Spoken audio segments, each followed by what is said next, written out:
Good afternoon to all of St. Lucia.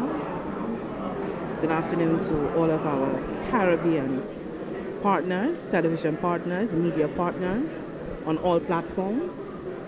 We are here in Groseley and, of course, the palatial grounds there of the Royalton Hotel.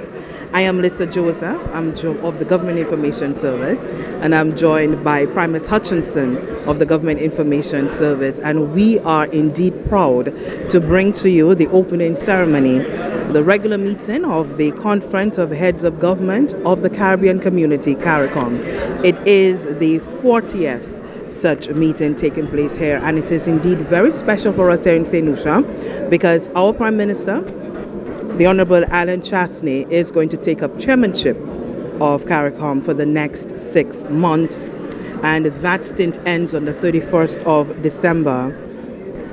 In his capacity as chair, Honorable Alan Chastney will chair both the plenary and caucus sessions that's going to happen this week, that is on Thursday and Friday, where the heads of government and other representatives will be meeting to discuss all of the issues confronting the CARICOM region, as well as find solutions to some of the pesky problems that we are having.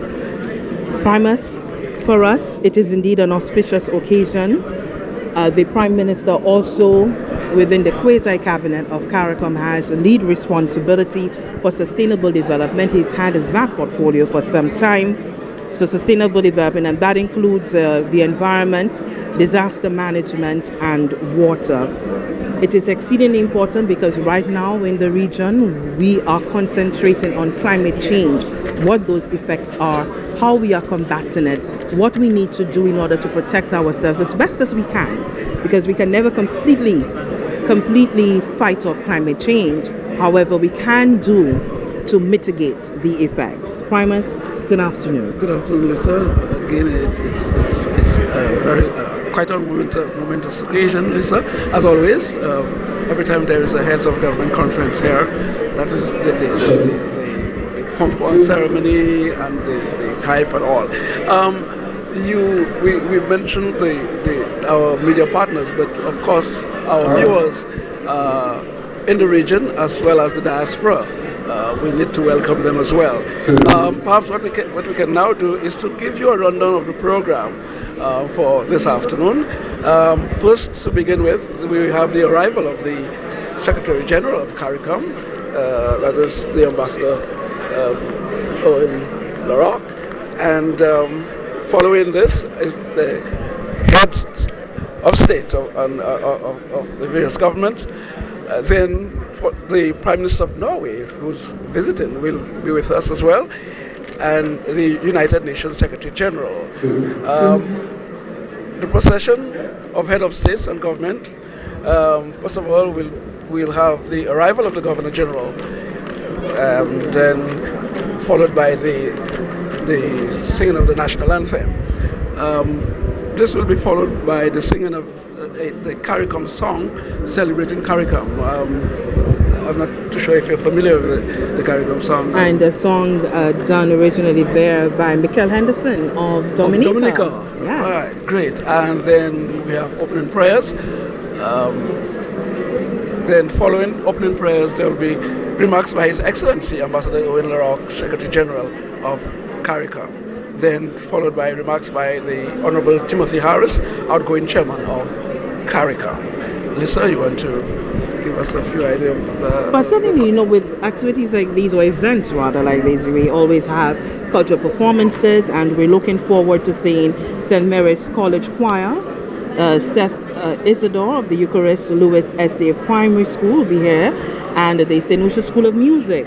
Very well done when it comes to jazz, and I know that this audience will be thrilled with the St. Lucia School of Music just coming off their stint at the St. Lucia Jazz. They had, and then for the first time, they headlined an act. So they featured at their own concert for the first time this year at St. Lucia Jazz.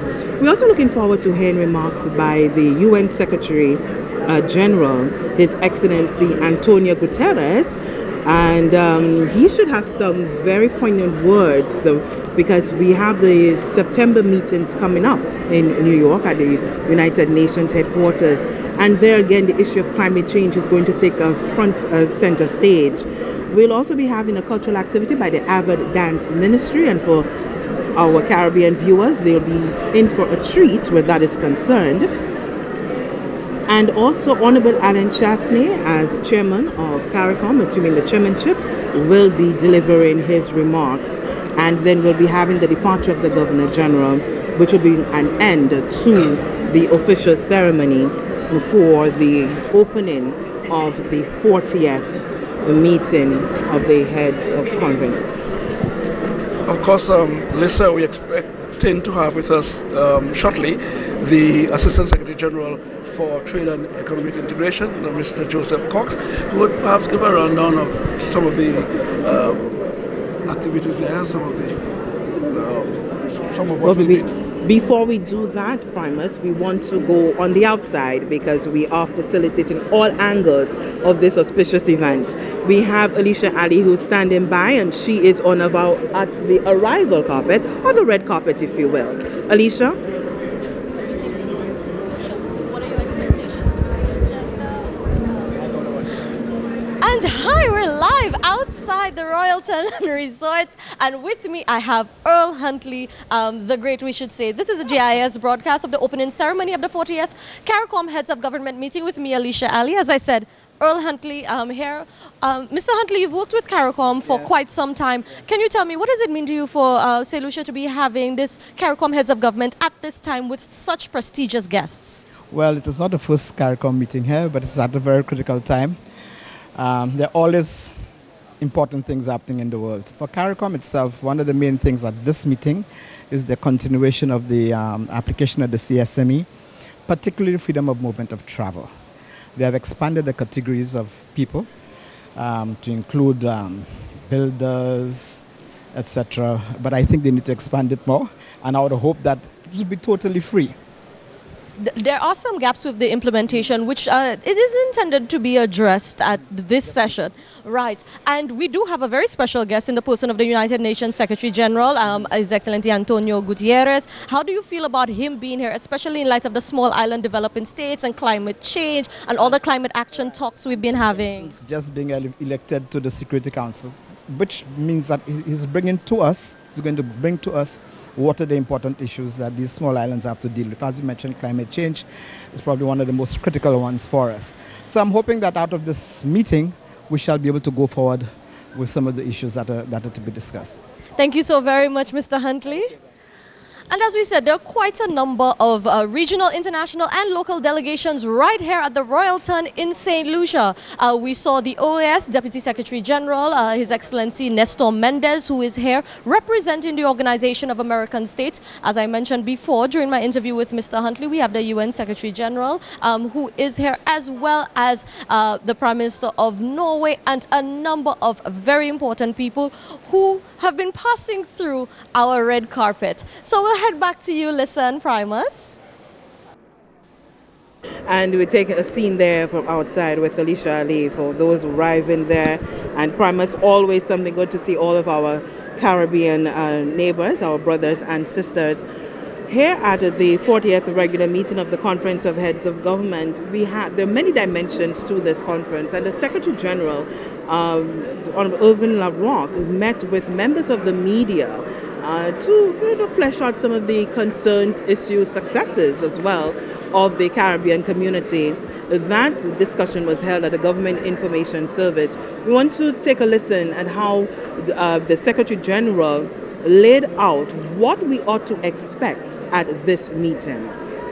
The 40th meeting of the Heads of Government will be held here in St. Lucia under the chairmanship of the Prime Minister, Honorable Alan Chasney, who assumed the chair on the 1st of July. We expect a full house of member states. All member states will be represented. We'll have 11 heads of government joining us as far as the member states, and we have 4 heads from the associate members. So we have a fairly full house, and the other member states are represented at the ministerial level. We expect to have 2 special guests with us. Honorable Erna Solberg, the Prime Minister of Norway, will be a special guest and will interact with heads. And His Excellency Antonio Guterres, the Secretary General of the United Nations, will also be here with us for an interaction with the heads. The opening ceremony, as you may know by now, will take place on Wednesday afternoon at 4:30 at the Royalton Hotel.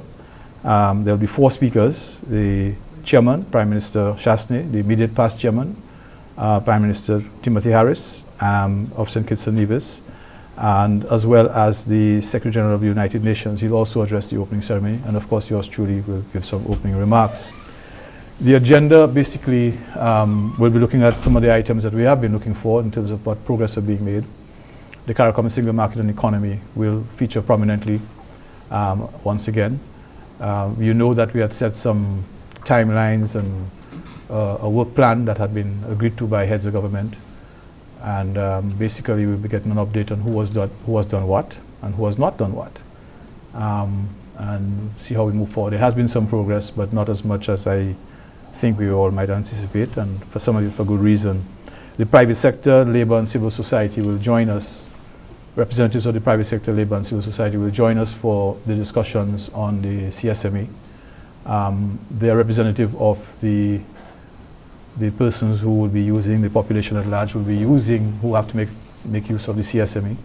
So we'll be hearing from them in terms of how best we could make it more usable and user-friendly. There's also going to be a discussion, proposals by recognizing the private sector, regional private sector body that will be representative and be an interlocutor between the various organs of the community and the private sector. We've also, I think at the last meeting, we already recognized the CCL as an associate institution, and I guess at some point we'll have to be doing the same for civil society. That is just showing that we're seeking to be more interactive, more consultative with the population at large, the stakeholders. I should just mention, last night I had a very interesting interaction with the youth of the region through the CARICOM Youth Ambassador Corps, and they too are asking for some sort of entree so that there can be some dialogue and not just tokenism, as they put it, with regards to representation. So the CSME will be one of the major items, and that linked to that is the Commission on the Economy. We had reappointed the Commission on the Economy, and the Commission was given one year to do its work, and they started the work in earlier this year, and they have to give an interim report. The Commission is chaired by Dr. Avinash Prasad of Barbados, and is made up of a number of prominent individuals, not only regional persons, but 1 or 2 from out of the region, and they will be given an update on that. And that, of course, is linked to the CSME, and is linked, of course, to the issue of growth and sustainable growth in our region.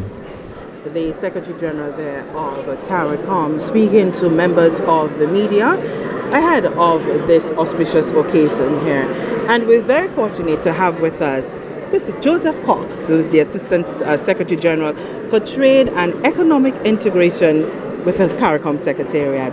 Thank you so much. I know it's a busy time. It must have been very hectic planning for this meeting, making sure everything is executed as it should. So we want to get right into the middle of things. Your office really has a sort of central role in the functioning, I think, of what CARICOM's mandate is at this time. Because when we look at being able to mobilize small businesses, we're mobilizing trade, we are, right, interested in ICT and these things.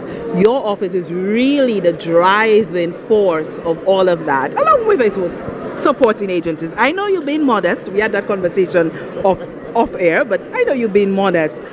But for us, for the CARICOM single market and economy, it is something with all of its tentacles. We are still hearing some concerns about whether it is as effective as it should be. Give us an understanding from the inside how much progress we've made. That's actually easy. We have made considerable progress, but one of the things that people need to recognize and always keep at the back of their minds is that the achievement of a single market and economy is not a destination, it's a process, and it involves a lot of moving parts. So for example, you have gains, because remember that we're not working in a static environment. The global dynamic changes and so on, so you have to adapt. So some of the policies that, for example, would have been seeking to effect a decade ago, and people say, oh, why they haven't done it yet? Part of the challenge that we're having is that we have had to change the policies to be more relevant to today. And to be honest with you, over the past, I would say, year and a half, we have been pushing up probably a 70-80% implementation rate. So I mean, whereas I understand, I truly understand the impatience. One of the things that we have to recognize that we have made substantial progress. For example, look at the thing like contingent rights. I think has been around forever from what I was told, long before I came there. It's done. A lot of the policies we put in place, renewable energy building code, done. We put in place a multilateral air services agreement, done. That's the point. There are a lot of things that are doing, and a lot of them, what they do is that it really comes back to being, what exactly do you perceive the role of government to be, and versus what the private sector is. Private sector is your engine of growth. The government, and by extension an institution like CARICOM, what it does is that it develops a policy framework. What is the enabling environment to facilitate this growth and development within the country? That's what it really is about. So it's a partnership, as well as it is a process whereby you are seeking to effect change while conforming to what obtains in the wider world. Just hold on, Prime Minister, just for a moment, and so we just want to take our viewers outside at the arrival carpet, where Alicia is standing by.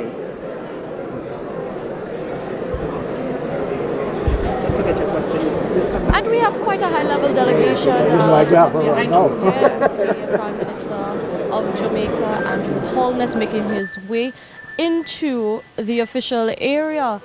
He's one of many dignitaries who has been making their way on the red carpet. We actually saw Prime Minister of St. Vincent and the Grenadines, Honorable Dr. Ralph Gonsalves, and as you know, St. Vincent was recently elected to the UN Security Council, a first for the Caribbean, a first for small island states in the Caribbean, and especially in the Eastern Caribbean. We have representatives from all over the world, from the European Union. We do have representatives from the United Nations and the Organization of American States. This is a high-level meeting where matters on national security, security within our region, integration in our region, climate action, climate change, education, as well as a number of other issues relating to health and governance will be discussed over the course of this 40th CARICOM Heads of Government meeting right here in beautiful St. Lucia. And we do expect quite a bit to come out in terms of the policies and policy advice to all our CARICOM member states. We do have represented every CARICOM member state, including our associated and full member states. As you can see, there are more people making their way in, and we're supposed to be starting the opening ceremony, as Lisa and Primus have been telling you, in just a bit. So we're going to go back to them and see what's going on the inside.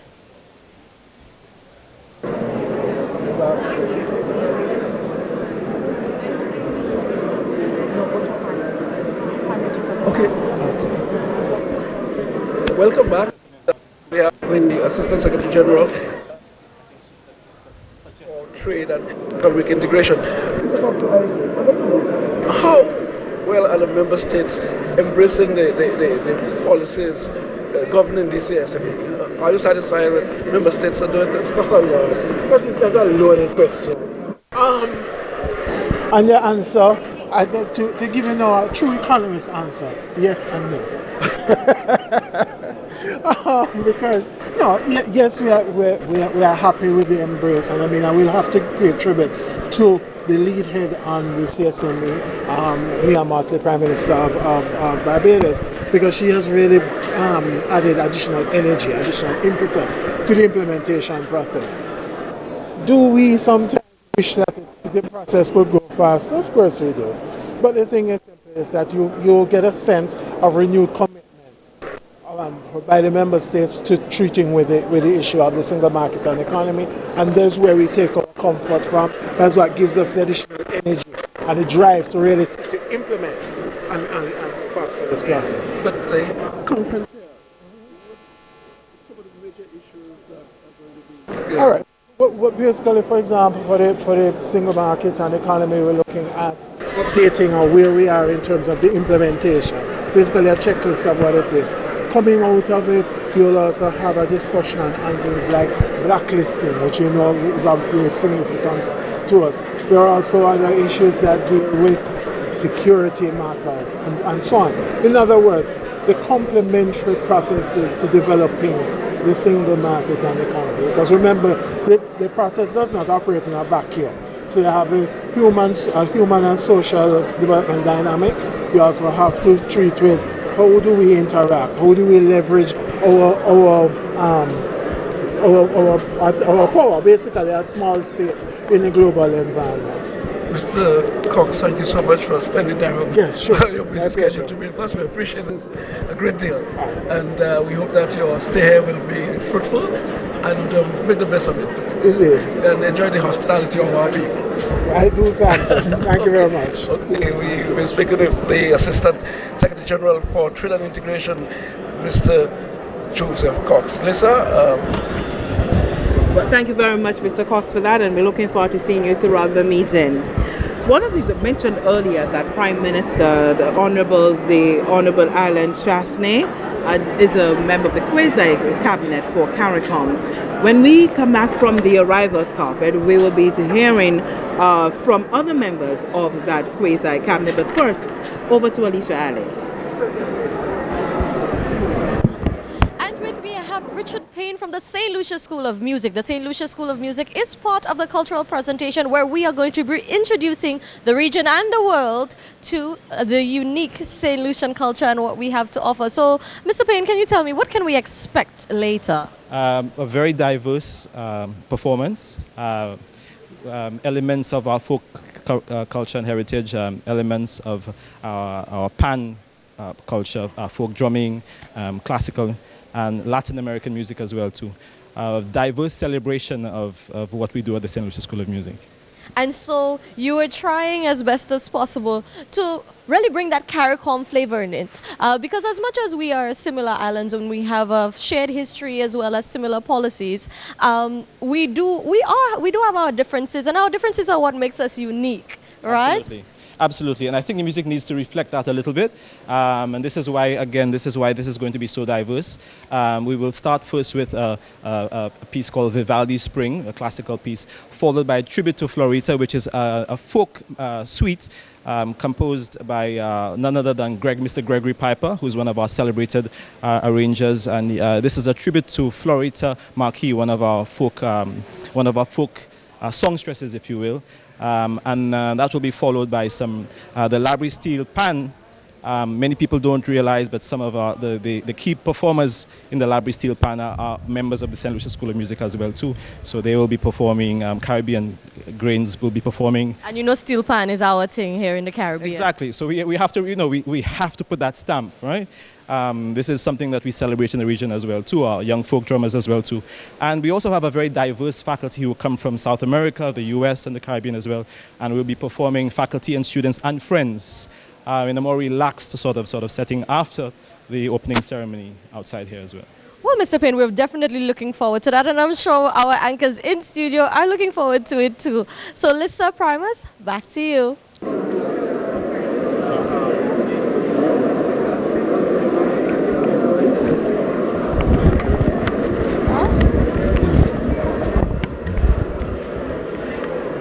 The plenary sessions begin this week and beginning Thursday morning, where the heads will be discussing quite a number of issues. And as we heard from Joseph Cox a while ago, the CSME is going to feature prominently. And the main issue there would be for them to address the gaps in implementation of agreements and to agree on measures to ensure the people of the region get benefits of the CSME in an effective and timely manner. Exactly what Mr. Joseph Cox, what we were discussing here. Economic growth. The heads are expected to get an interim report from the 10-member commission on the economy, which they appointed in December of last year, which was responsible for examining potential growth areas for the member states. Blacklisting. The meeting will be looking at the ongoing targeting of member states, and that is what CARICOM has labeled it, a target by the European Union on the ongoing advocacy by CARICOM and how CARICOM can use its diplomatic force as well as its political force to see how we can ameliorate this situation of the blacklisting. Private sector engagement. We know that for any economy to be able to be successful, the private sector, small business especially, must be churning. And so the heads will be having a discussion on the regional private sector and the labor movement and how that is affecting the growth agenda. Foreign relations is also a topic up for discussion. Several matters. Most pressing will be the situation with Venezuela and how the community is approaching it. It's a humanitarian crisis. There are thousands, and we're hearing reports of millions of Venezuelans who have already fled their homeland, looking for a safe haven. We know that our Caribbean neighbors, Trinidad and Tobago, Guyana, Suriname, which border in Venezuela, are experiencing the brunt of that exodus from Venezuela, and that discussion is going to be a very delicate one for CARICOM. Security, regional security, a very major talking point for the heads. Primus?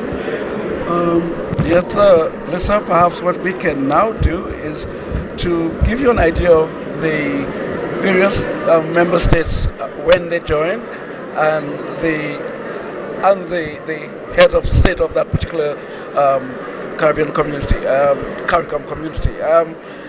We will start with Antigua and Barbuda. This Caribbean country joined CARICOM on the 4th of July 1974 and is now being led by Prime Minister Gaston Brown. The Bahamas joined on the 4th of July 1983 and is been led by Prime Minister Hubert Minnis. Barbados in the 1st of August 1973, now under the Prime Ministership of Mayor Motley. Belize joined on the 1st of May 1974, and the Prime Minister is Dean Barrow. Dominica on the 1st of May 1974, and is been led by Prime Minister Roosevelt Scarrett. Grenada joined on the 1st of May 1974, and Grenada has been led by Dr. Keith Mitchell. Guyana joined on the 1st of August 1973, now been led by Moses Magamoto.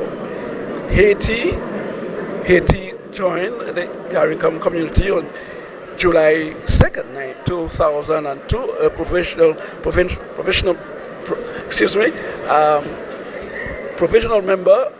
membership on 4th July 1998 it was, and Haiti has been led by Jean-Michel Lapin. Jamaica joined on the 1st of August 1973, one of the 4 founding members, and is under the Prime Ministership of Andrew Holness. We don't have any information on Montserrat, Melissa. The membership of Montserrat in 1974. Okay. So that's just around the time that they started, and the premier is Donald Romeo. Okay. And St. Kitts. St. Kitts and Nevis, Dr. Timothy Harris is Mr. Prime Minister. Membership was gained in 1974 as well. St. Vincent and the Grenadines, led by Dr. Ralph Gonsalves, and membership again is 1974. Suriname, the Prime Minister there is Desi Baltazar. Membership for Suriname in 1995. Trinidad and Tobago, Prime Minister Dr. Keith Rowley, and membership for Trinidad came in 1973. And they are the associate members. We'll run through them quickly. They are Anguilla with membership from 1999. Bermuda, membership in 2003. The British Virgin Islands, the membership then in 1991. The Cayman Islands membership came in 2002. Turks and Caicos Islands, the membership came in 1991. Now, Promise, as we indicated earlier, the quasi-cabinet for CARICOM, lots of work happening there. And this is running alongside what the leaders already, the responsibilities in their respective countries. We know that St. Lucia's Prime Minister has responsibility for sustainable development, that includes the environment and water. But we also have, very importantly, for tourism, and we know that it's the lifeblood economy for the region, multi-billion-dollar industry. The Prime Minister for the Bahamas, Hubert Minnis, has responsibility for tourism within that quasi-cabinet. Let's take a listen to him as to tell us what his responsibilities are.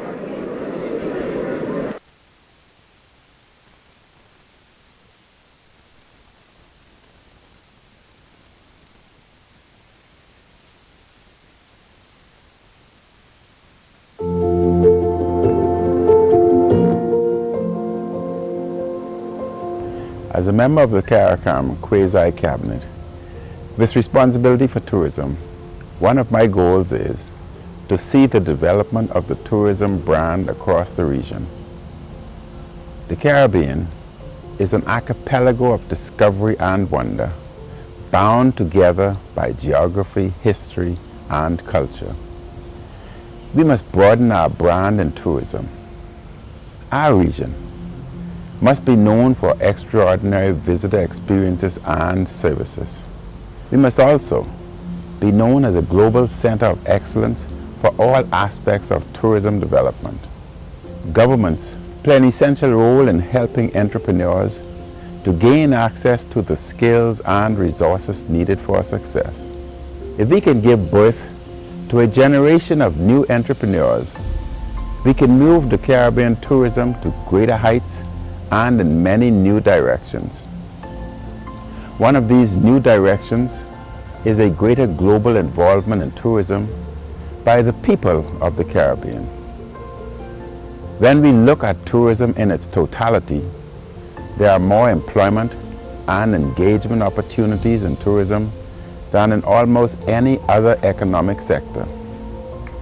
In the Bahamas, we are trained and educating a new generation of entrepreneurs to help our citizens garner greater economic benefits from tourism.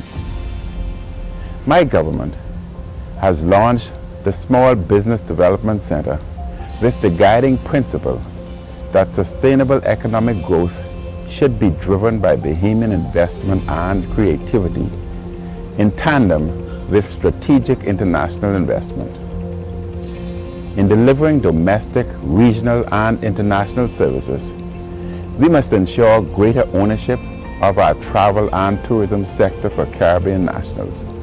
For far too long, we have focused our attention in tourism development on local personal services, which, though currently critically important, is not the totality of the talent required for the development of this economic sector into an economic powerhouse. We can take the Caribbean spirit, ethos, and imagination global. The world needs the Caribbean, not only as a place to visit. The world should relish and delight in what the Caribbean may bring to the global commons. We must ensure that we deliver the very best range of exceptional personal services to our own visitors. We must also become far more focused on providing global tourism services. Travel and tourism continue to evolve at a pace that requires us to constantly innovate in order to maintain market share and to meet the expectations of our visitors.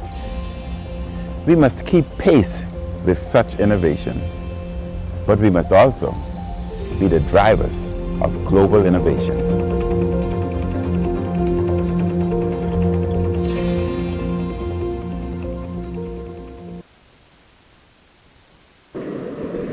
Prime Minister of the Bahamas there, Hubert Minnis, telling us about his role as a lead for tourism within the quasi-cabinet there for CARICOM.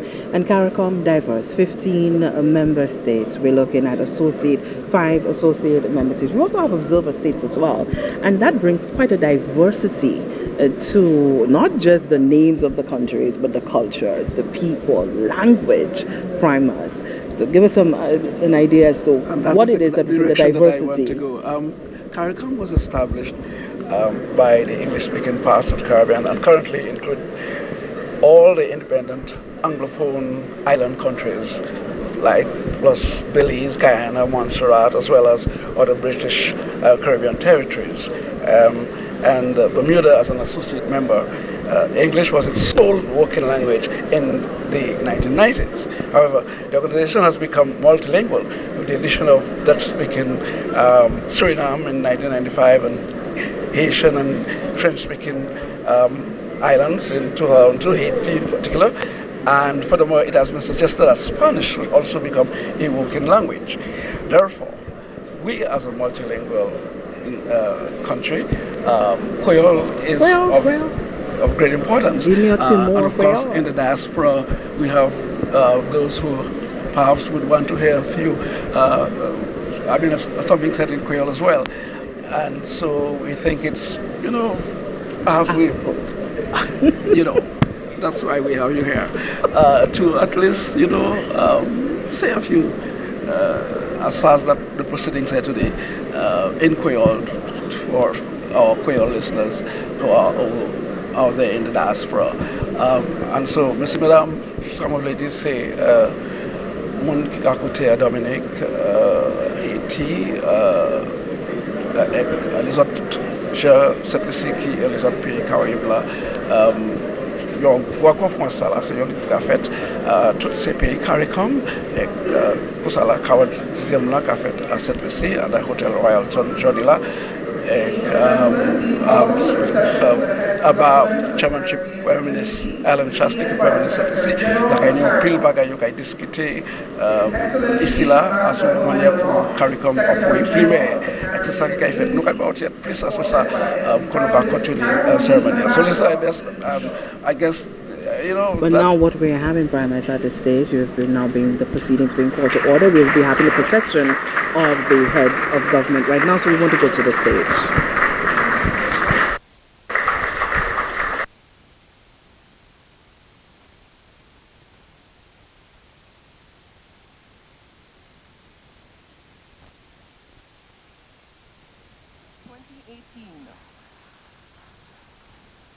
Commonwealth of the Bahamas, represented by Dr. the Most Honorable Hubert Alexander Minnis, Prime Minister, escorted by Krishna St. Bryce, who shared the award for Most Outstanding Youth in Entrepreneurship 2018. Barbados, represented by Honorable Mia Amor Motley, Prime Minister, escorted by Sam Udovic, Most Outstanding Student Leader 2018. Belize, represented by Honorable Wilfred Peter Alrington, Minister for Foreign Affairs, escorted by Anita Felix, Most Outstanding Youth of the Year 2018.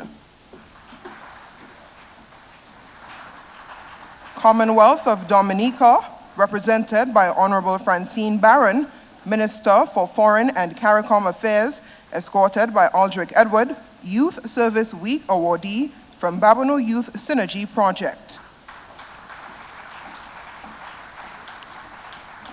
Grenada, represented by Right Honorable Dr. Keith Mitchell, Prime Minister, escorted by McAllister Hunt, CARICOM Youth Ambassador of St. Lucia.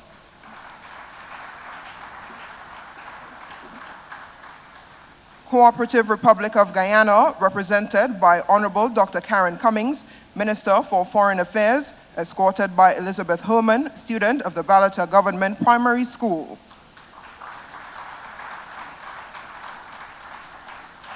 Republic of Haiti, represented by His Excellency Jovenel Moïse, President, escorted by Valdine Belrose, student of the Sir Arthur Lewis Community College, Business Administration Division.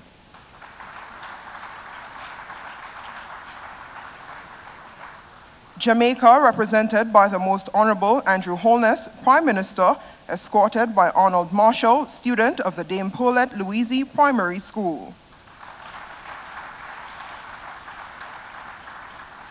Montserrat, represented by Honorable Claude Hogan, Minister for Agriculture, Trade, Lands, Housing, and the Environment, escorted by Akira Morgan, student of the Eucharist Lewis Seventh-day Adventist Primary School.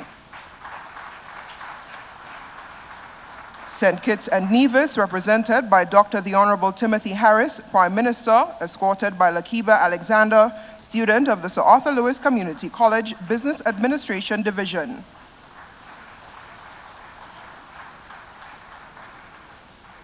St. Vincent and the Grenadines, represented by Dr. the Honorable Ralph Gonzalez, Prime Minister, escorted by Rafaela Logan, student of the Groselet Primary School.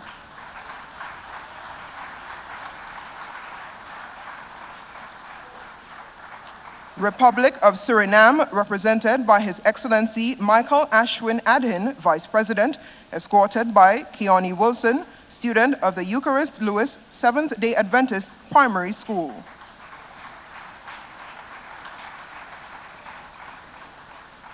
Republic of Trinidad and Tobago, represented by Dr. the Honorable Keith Rowley, Prime Minister, escorted by Jewel Daniel, student of the Camille Henry Memorial School.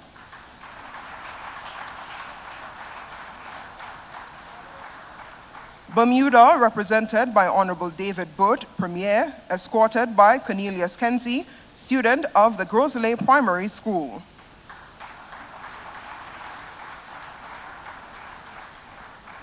British Virgin Islands, represented by the Honorable Andrew Alturo Foy, Premier, escorted by Jaden Leon, student of the St. Mary's College Secondary School.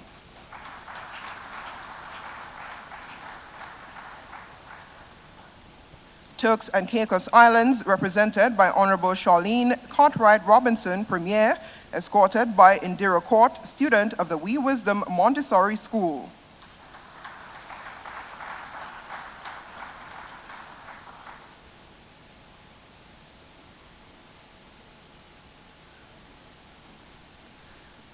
St. Lucia, represented by Honorable Alan Chasney, Prime Minister, escorted by Marie-Therese St. Clair, top performer in the 2019 Common Entrance Examination. Miss St. Clair is a student of the Dame Paulette Louise Primary School.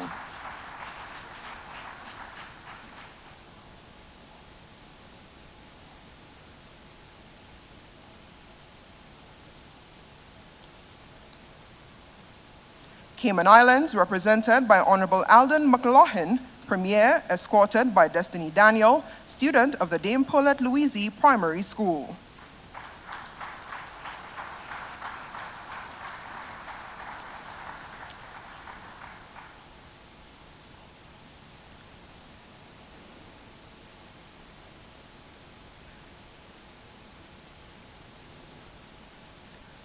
Ladies and gentlemen,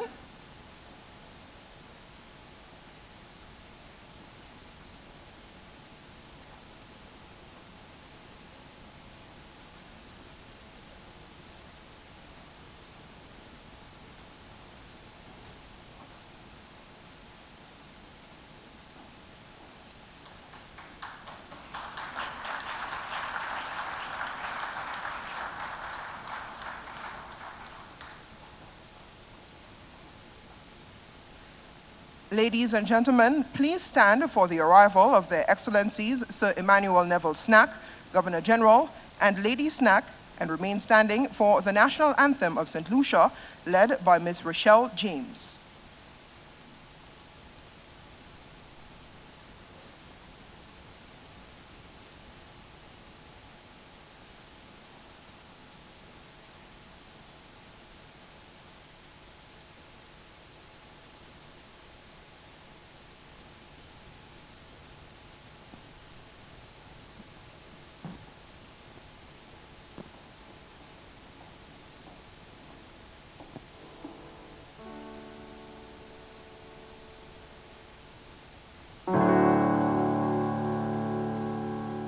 Sons and daughters of St. Lucia, love the land that gave us birth, land of beaches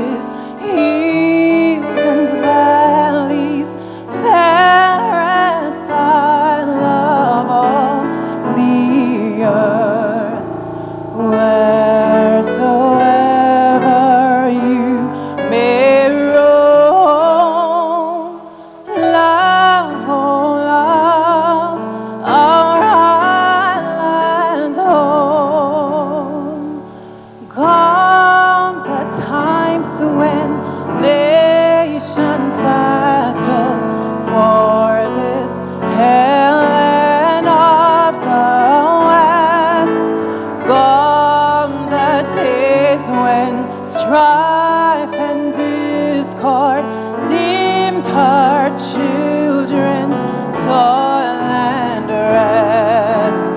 Dawns at last a brighter day, stretches out a glad new way. May the good Lord bless our land, guard our sons from home and harm. May our people live united, strong in soul and strong in heart. Justice, truth, and charity are ideal forever be.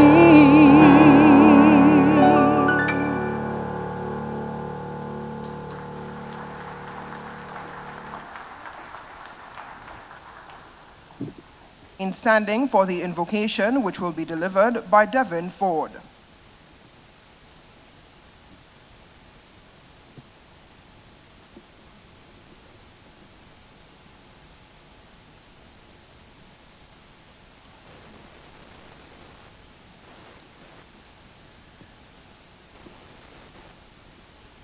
Thank you.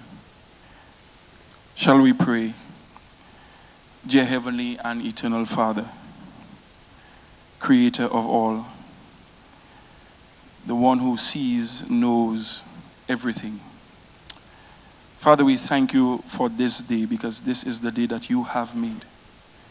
And everything that is done should be according to your purpose.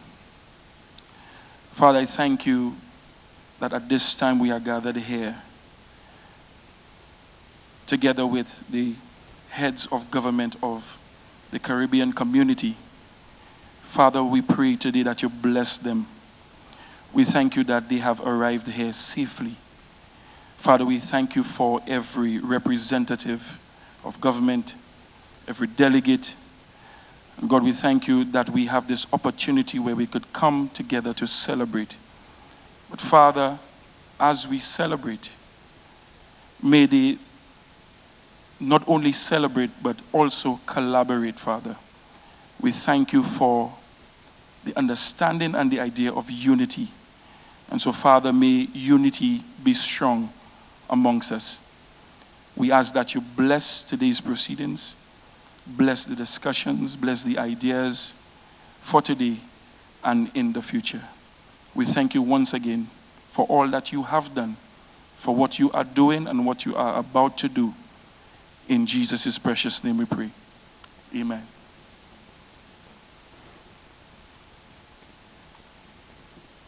Thank you.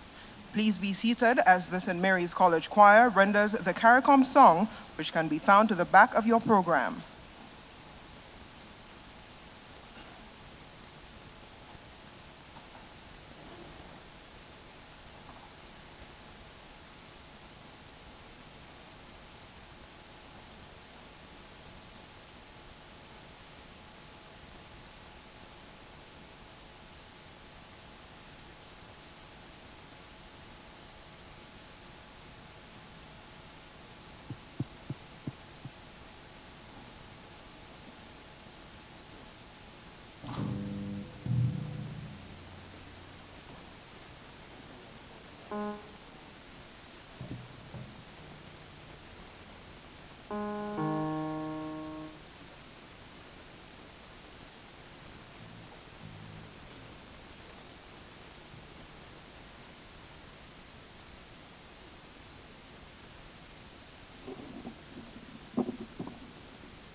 our forefathers came, some seeking adventure, some bound in chains,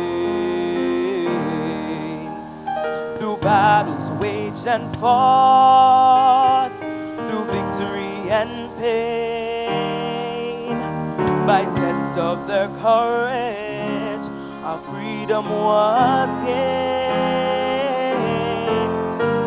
In homage to those gone before us, the heroes of lands in the sun, we vow to join hands and to focus on building one Caribbean.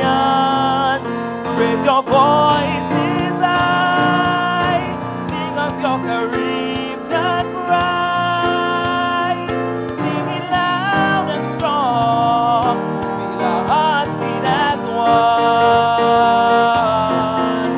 celebrating song as we rise to heights where we belong, sound of victory drum for CARICOM.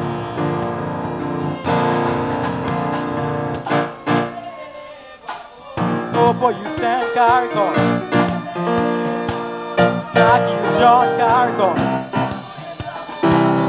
Oh boy, you stand CARICOM. Raise your voices high, sing up your Caribbean pride, sing it loud and strong, feel our hearts beat as one, celebrating song as we rise to heights where we belong, sound the victory drum for CARICOM.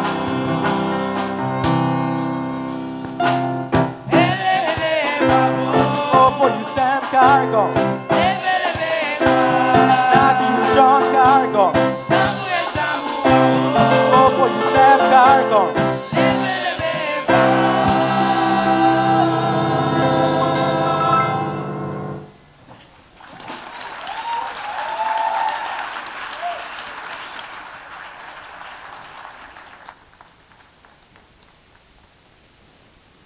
Your Excellencies, Sir Emmanuel Neville Snack, Governor General, and Lady Snack, Honorable Alan Chasney, Prime Minister of St. Lucia, and Mrs. Chasney, Prime Ministers of CARICOM member states, Honorable Erna Solberg, Prime Minister of Norway, Your Excellency Antonio Gutierrez, Secretary General of the United Nations, Ms. Janine Girodi McIntyre, President of the Senate, Mr. Andy Daniel, Speaker of the House of Assembly, members of the Cabinet of St. Lucia, Ministers of Government of CARICOM member states, Honorable Philip J. Pierre, Leader of the Opposition, former Prime Ministers of St. Lucia, Your Excellency Owen LaRocque, Secretary General of CARICOM, Mauricia Thomas, Deputy President of the Senate, other members of the Senate and House of Assembly, members of the Diplomatic Corps, permanent secretaries,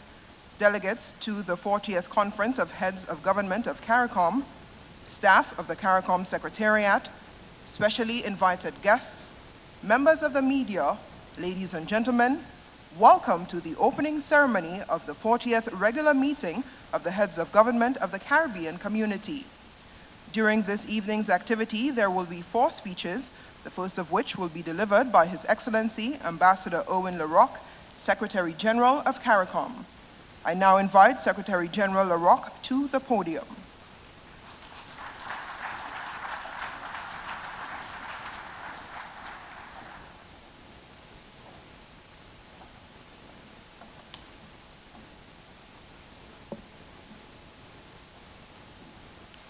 His Excellency Sir Emmanuel Neville Snack, Governor General of St. Lucia and Lady Snack, Honorable Alan Chasney, Prime Minister of St. Lucia and Chairman of the Conference of Heads of Government of the Caribbean Community, Dr. the Honorable Timothy Harris, Prime Minister of St. Kitts and Nevis and our immediate past Chairman, Excellencies, Heads of State and Government of the Caribbean Community, our special guests, Honorable Erna Solberg, Prime Minister of Norway, and His Excellency Antonio Guterres, Secretary General of the United Nations, members of Parliament of St. Lucia, honorable ministers, Congresswoman Stacey Plaskett, representative of the United States Virgin Islands to the U.S. House of Representatives, His Excellency Luis Almagro, Secretary General of the Organization of American States, Her Excellency June Suma, Secretary General of the Association of Caribbean States, members of the Diplomatic Corps, distinguished delegates, distinguished guests, people of the Caribbean community, and may I also recognize the CARICOM youth ambassadors who are with us, representatives of the media, ladies and gentlemen. I welcome you all to the opening ceremony of the 40th meeting of the Conference of Heads of Government of the Caribbean Community. I am sure I speak on behalf of all delegations when I express appreciation for the generous hospitality offered by the government and people of St. Lucia. Prime Minister Chasney, I thank you and your hardworking staff for the excellent arrangements put in place for the efficient conduct of this meeting, which will help to ensure an effective outcome. I also welcome you, Prime Minister Shastri, to the chairmanship of the Caribbean Community. For the next 6 months, you will be the standard bearer for CARICOM as you lead the community's efforts to advance the integration movement and improve the welfare of its people, with the support of your colleague heads of government, the Secretariat, and regional institutions. It is a task that was ably carried out by Dr. the Honorable Timothy Harris, Prime Minister of St. Kitts and Nevis, over the past 6 months. Prime Minister Harris guided CARICOM through a challenging period and ensured that the momentum of our reinvigorated international and regional agendas was maintained. Thank you. Thank you, Prime Minister Harris.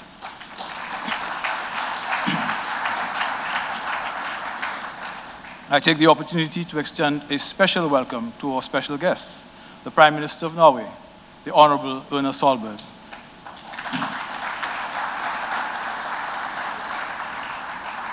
and the Secretary General of the United Nations, His Excellency Antonio Guterres. Prime Minister Solberg, in coming to our region, you have underlined your commitment to strengthen relations with our community. You are a prominent advocate on issues related to climate change, the environment, and sustainable ocean economy, matters which are of critical importance to our member states. Thank you. Secretary General Guterres, you have shown an abiding interest in the welfare of our region. I recall your visit to our affected countries following the passage of Hurricanes Irma and Maria in 2017, and your ready acceptance of my invitation to personally participate in the CARICOM UN High-Level Pledging Conference, which was hosted by the UN. Further, the UNDP has been working with the CARICOM Secretariat and the Caribbean Disaster Emergency Management Agency to craft a proposal to build capacity in our region to realize our goal of climate and disaster resilience. I thank you, Secretary General, for your continued commitment and support to our region. Mr. Chairman, Mr. Chairman, heads of government, distinguished ladies and gentlemen, the resilience that we seek to build extends to our economies. It must be built upon the foundation provided by the CARICOM single market and economy. We have been engaged in a challenging task to create one market out of 12 developing economies, each of which is at different levels of development. We have persevered and we have made progress. However, we are lagging behind the deadlines agreed to in the implementation plan. It is in our interest to accelerate this process and to create a competitive regional economy. We have brought on board the private sector, labor, civil society, representatives of whom will engage with heads of government at this meeting.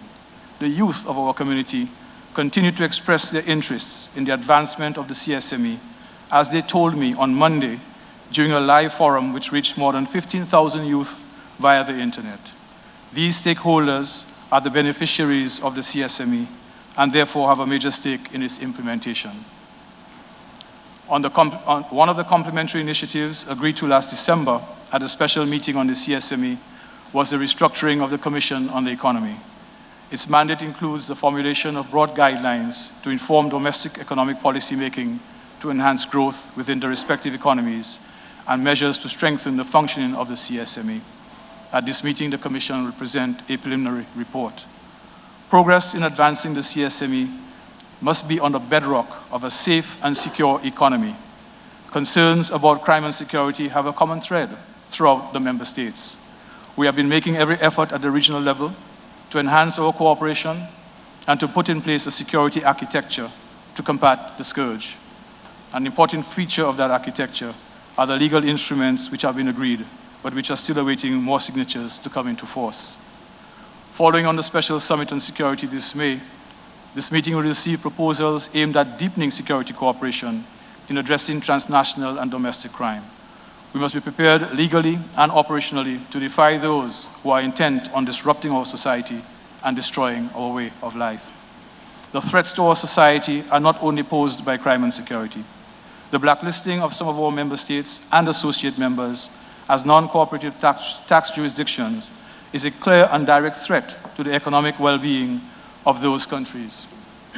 Our member states have a sovereign right to determine their fiscal policy. Our compliance with the regulatory measures and standards for tax transparency set by the OECD, the recognized global authority, is being disregarded by others. The arbitrary impositions of rules by countries and groups of countries other than the OECD with respect to tax governance and anti-money laundering without meaningful consultation with the affected states is unacceptable. This is made even more insidious when similar action against larger economies has had to be withdrawn.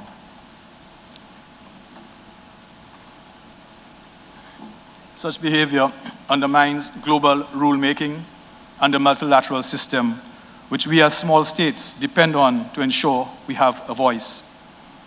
It is in the context of such a system that we welcome the election of St. Vincent and the Grenadines to the United Nations Security Council.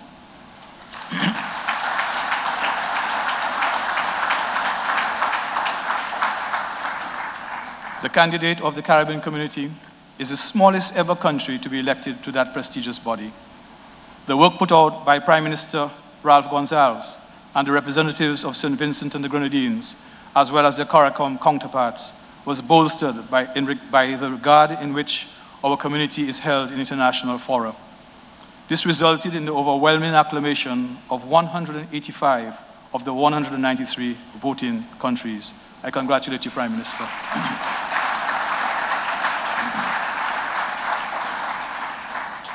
These countries appreciate the principled positions that our member states adhere to and the respect we have shown for the principles enshrined in the United Nations Charter.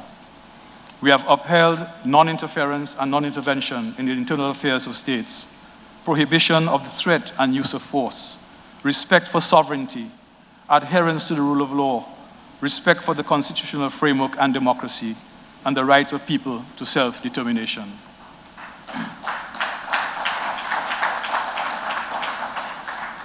Those principles are non-negotiable for us as small states.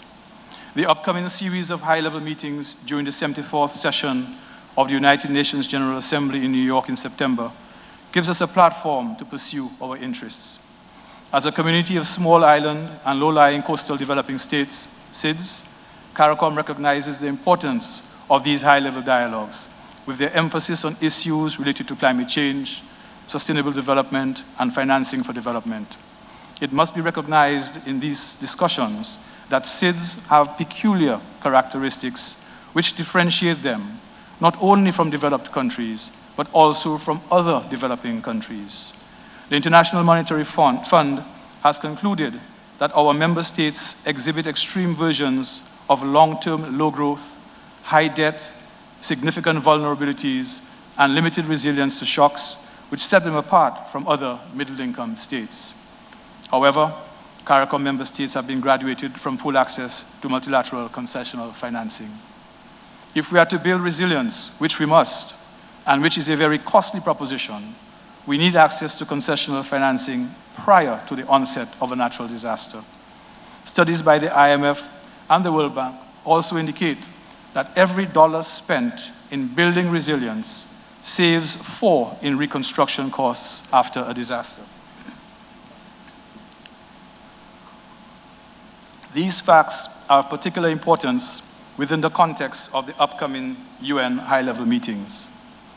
Mr. Chairman, as a government distinguished guests, the values, principles, and commitment we share have guided us over the past 46 years. our integration journey is recognized as the standard bearer by other developing countries, seeking to build their own regional integration arrangements. From across the globe, they have come to study our systems, our institutions, and our region and our integration movement as a model for improving theirs.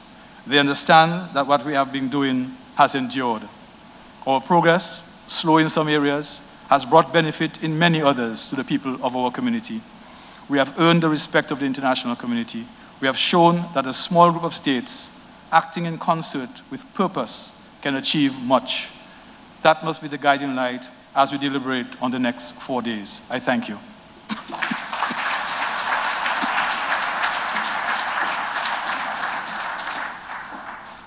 Thank you, Secretary General.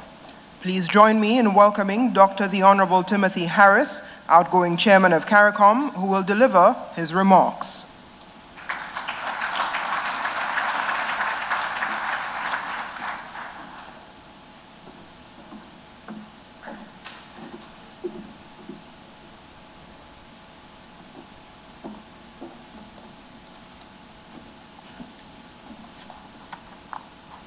Thank you very much, Madam Chairlady. Sir Emmanuel Neville Sinak, distinguished Governor General of St. Lucia, and Lady Sinak, the Honorable Alan Chasney, Prime Minister of St. Lucia, and Chairman of the Conference of Heads of Government of the Caribbean Community, Your Excellencies, Heads of State and Government of the Caribbean Community, I wish in the interest of time to crave your indulgence to adopt the protocol so ably established before me.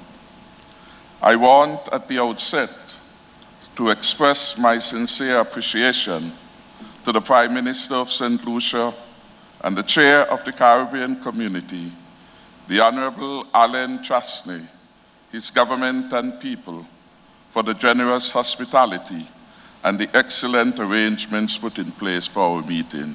Could we give them a hand of applause? I speak on behalf of my colleague heads of government when I say that I am confident that given the conducive and salubrious environment provided, we will have a most productive and fruitful meeting. I am delighted that the baton of chairmanship is being passed over to Prime Minister Chasney. We are graced with several special guests, and I refer in particular to the Prime Minister of Norway, Your Excellency Erna Solberg, and the Secretary General of the United Nations, Your Excellency Antonio Guterres. Secretary General, you continue to be a reliable friend of our region, and that was demonstrated in part by your visit to the affected states after the hurricanes of 2017 and your continued advocacy with respect to the effects of climate change, which is an existential threat to our community. Prime Minister Solberg, your presence is historic. I am advised that you are the first head of government of the Nordic countries to interact with our CARICOM counterparts in this way.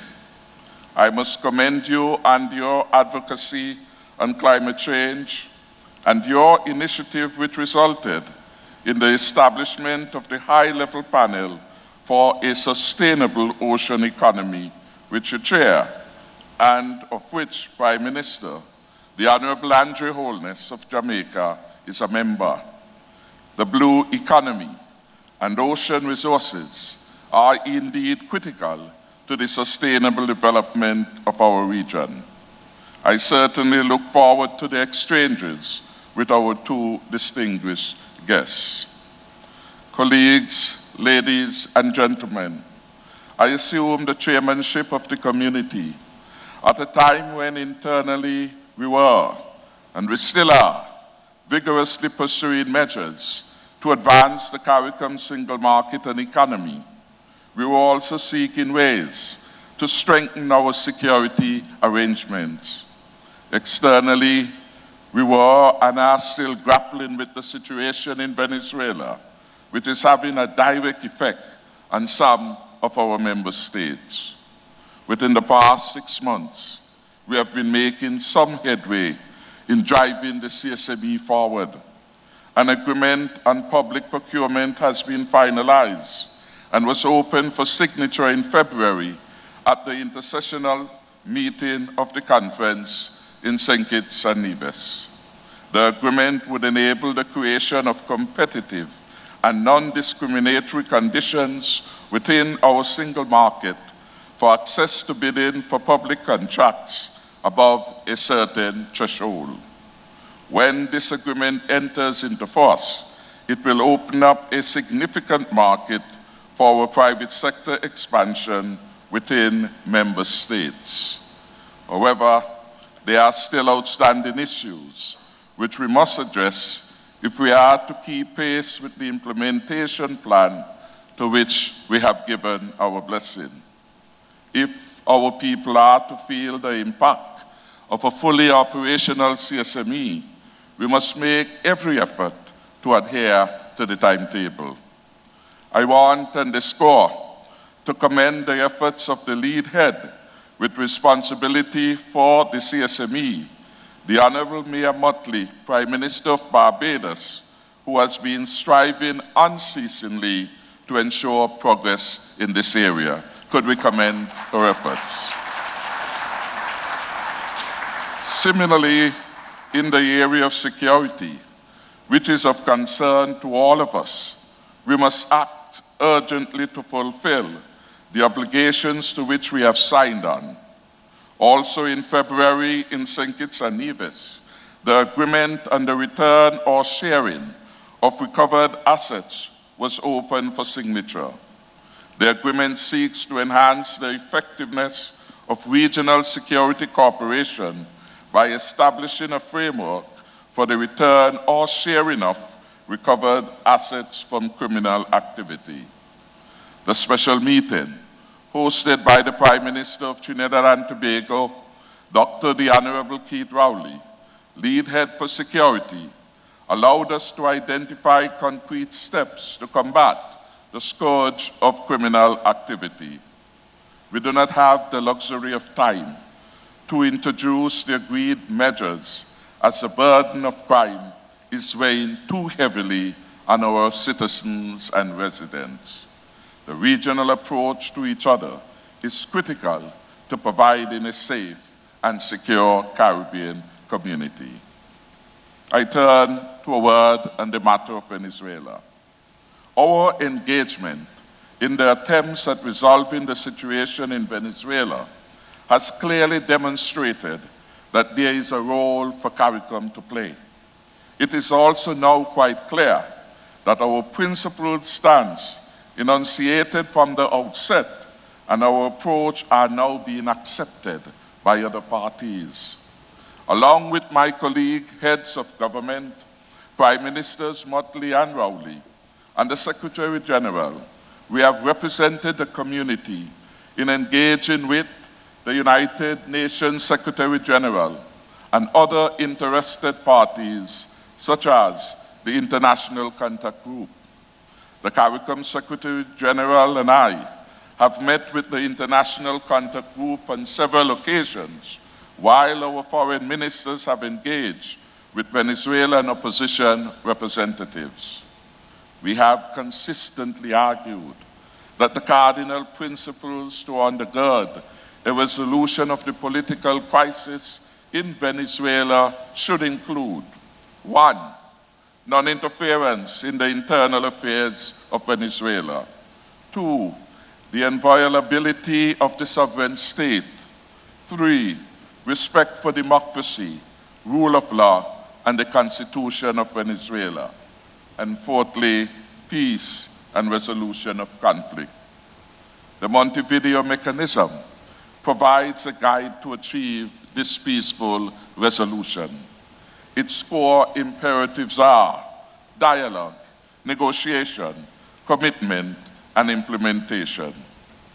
Speaking to dialogue between both parties I must commend the efforts of the Norwegian government to bring the two sides together in an attempt to end the impasse and allow the country to return again to stability.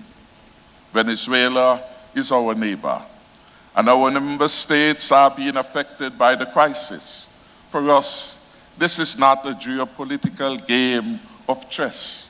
It is a situation creating real hardships for millions of people right on our doorstep, fostering instability in our already fragile economies and exacerbating criminal activity. We must make clear that in all this, CARICOM plays a role of honest broker. All stakes are high.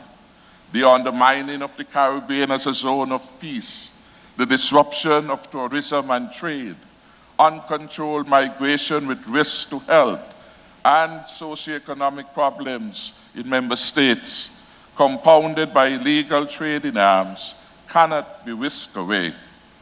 It has been a rewarding experience working with colleague heads of Barbados and Trinidad and Tobago on the resolution of the political crisis in Venezuela.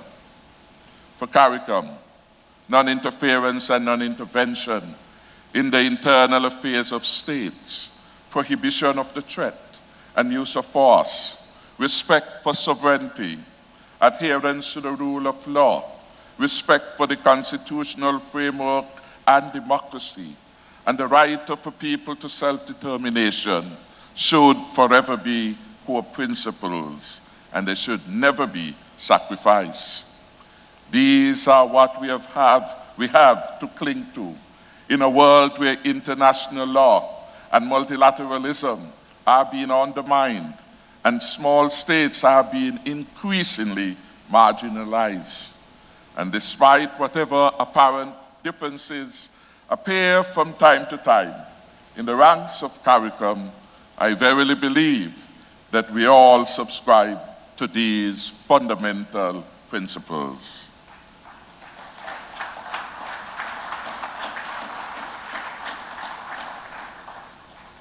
Multilateralism is the medium that ensures that we as small states have a voice in the global arena. It is what makes it possible for one of our member states, St. Vincent and the Grenadines, to be elected to the most powerful body in the United Nations system, the Security Council, and to promote and protect the interests of the small and vulnerable states. Let's give another round of applause to the government and people of St. Vincent and the Grenadines. It is certainly worth commendation that one of the smallest countries of the world, in one of the smallest regions, should at this time assume a position on the Security Council. Again, another round of applause for the government and people of St. Vincent and the Grenadines. But most importantly, their success represents the success of the Caribbean community. Give CARICOM another round of applause. I want to say a brief word on Haiti. The deteriorating situation in our member state of Haiti is one of great concern. The continuing violence causing loss of life and property clearly must cease, and dialogue must begin to arrive at a solution to this cycle of instability. The Haitian people deserve, as people everywhere deserve, to go about their daily lives in a calm and peaceful environment. I reiterate the community's call for all parties to act responsibly and in the interests of Haiti. We stand ready, of course, to offer the good offices of the community on a continuing basis to bring a resolution to this crisis. Students of history, of course, would recall the special place that Haiti stood in the development of our region, one of the first free countries in the Western Hemisphere, with all that proud legacy, with all that Louverture and Dessalines and Christophe meant to enslave people everywhere, and the impetus which Haiti gave to freedom everywhere in the Western world. Haiti must again live so that we can be so proud of that tradition when Haiti achieves its full potential. So we are hopeful for Haiti. The past 6 months have been very illuminating for me. They have made me even more aware of the efforts that must be infused to ensure that our integration movement keeps on track. It has been recognized that what we have may not be perfect, and there certainly are some big imperfections, but it has been argued that CARICOM is improving every day.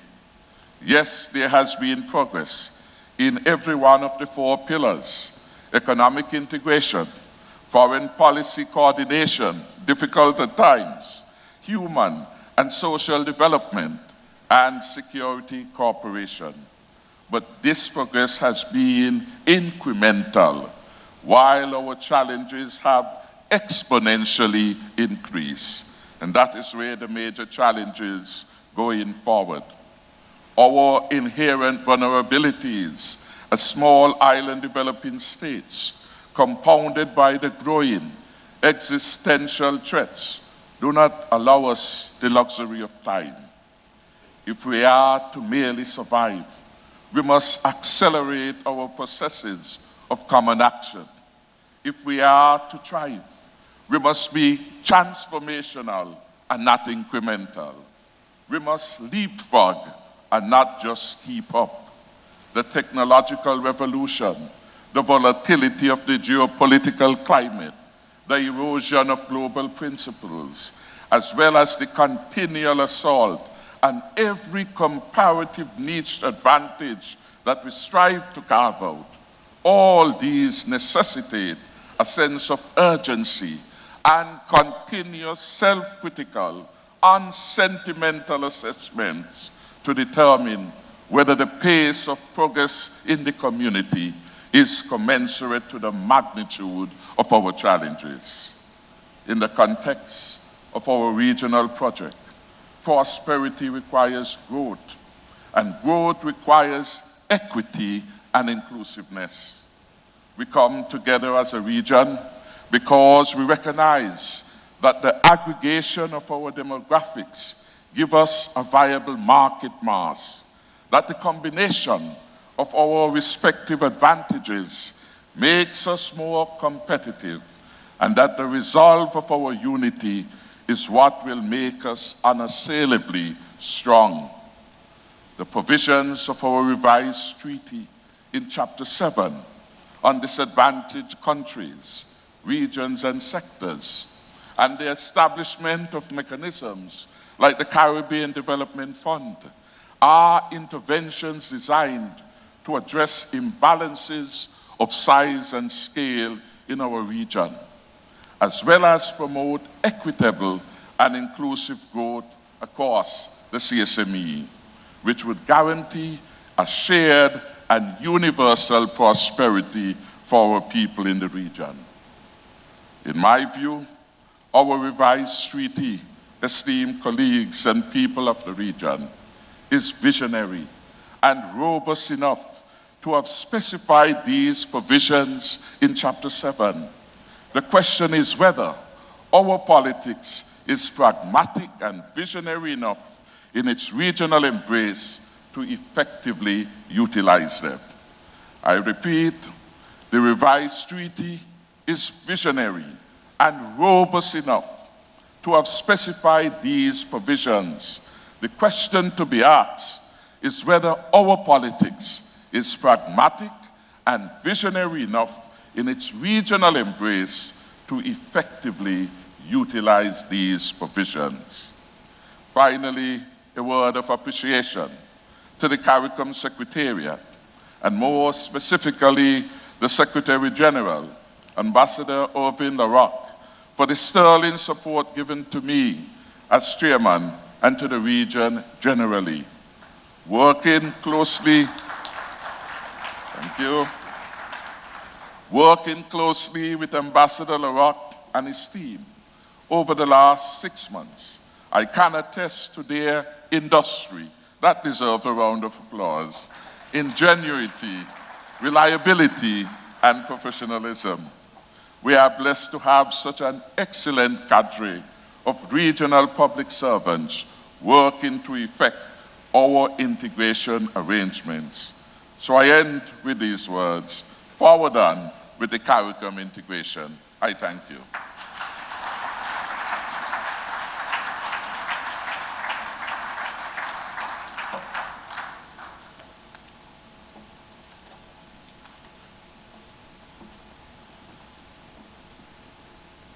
Thank you, Prime Minister Harris.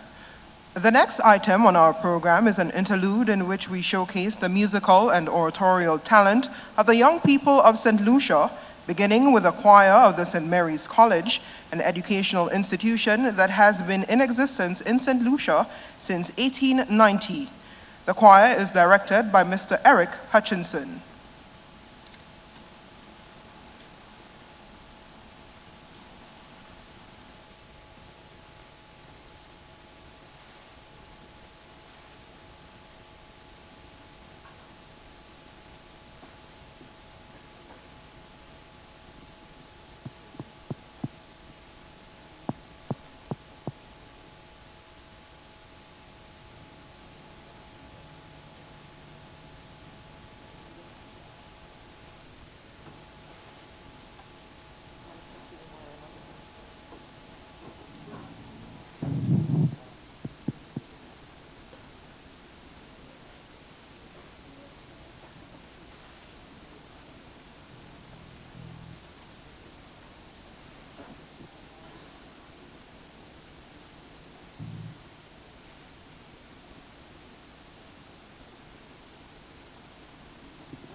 Out there, conquer your fears, and don't you wait too long.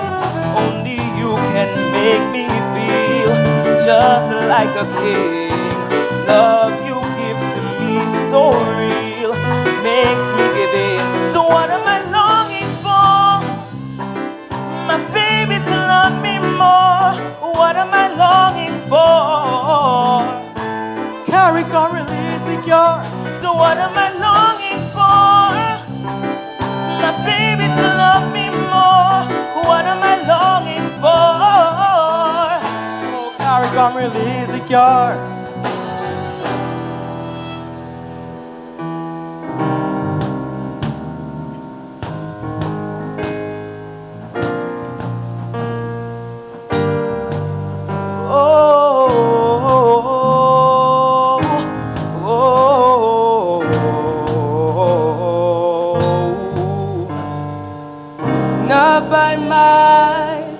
Not by power, by your spirit, God. Send your spirit, God. Not by might, not by power, by your spirit, God. Send your spirit, God.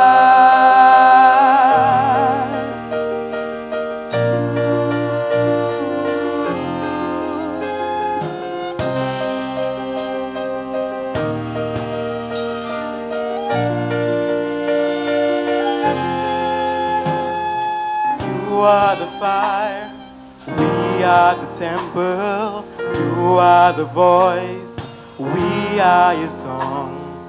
You are God, We are your people, you are the light, we stand in awe. We stand in awe of you.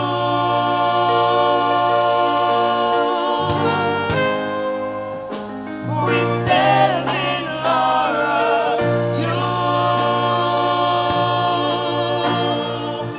Not by might, not by power, by your spirit, God. Send your spirit, God. Not by might, not by power, by your spirit, God. Send your body and rain.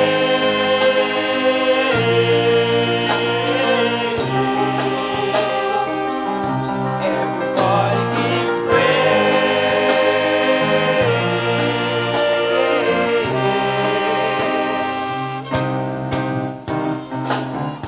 Rally, rally on the West Indies. No noble thoughts brought us here to this region, but through it all, we have risen above. Through our flannel nights, flashing their willow and leather, they keep us on the flame, but feel our undying love. This Caribbean nation is rising fast, a sunbeam cutting through our clouded past. Our passion fills the world like a raging fire. As the sun shines, we know we can take it higher. Everybody and raise, everybody give praise. Rally, rally on the West. Rally, rally on the West Indies, now and forever. Thank God that I am a West Indian and I come from the land of sun. Thank God that I come from the Caribbean, ready for the never done. Let me see you hands up. Dominica, hands up. For Jamaica, hands up. Hands up. Hands up. Party up in there. Hands up. People everywhere. Hands up. In the air. Hands up. If you are a West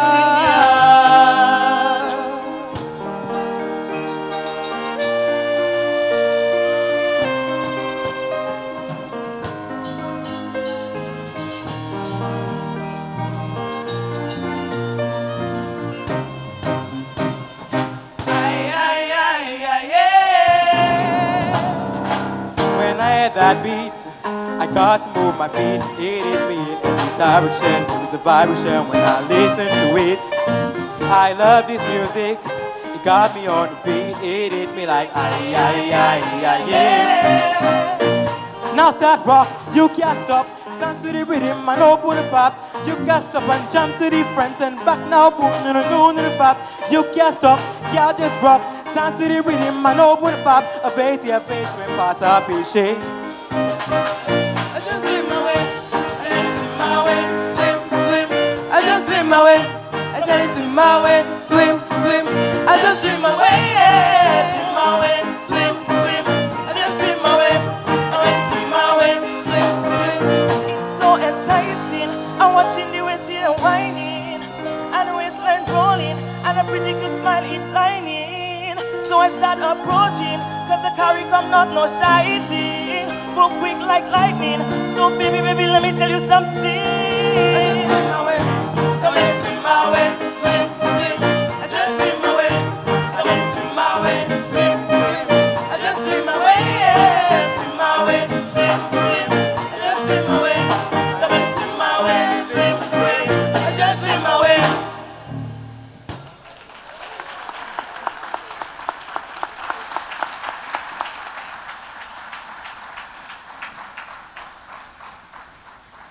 Seth Isidore is an 11-year-old grade 6 student of the Eucharist Lewis, Seventh-day Adventist Primary School who loves sports, reading, and music.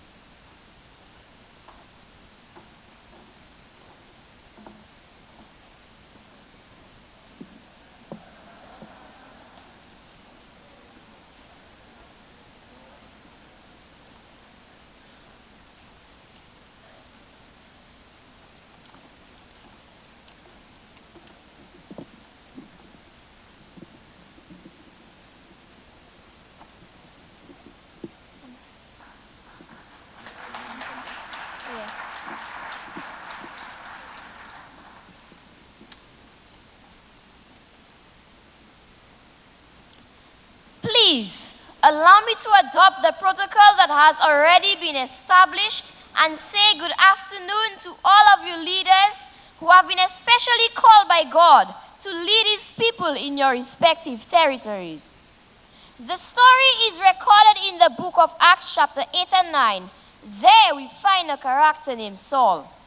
Saul was on a mission to destroy all that was called good, noble, and righteous.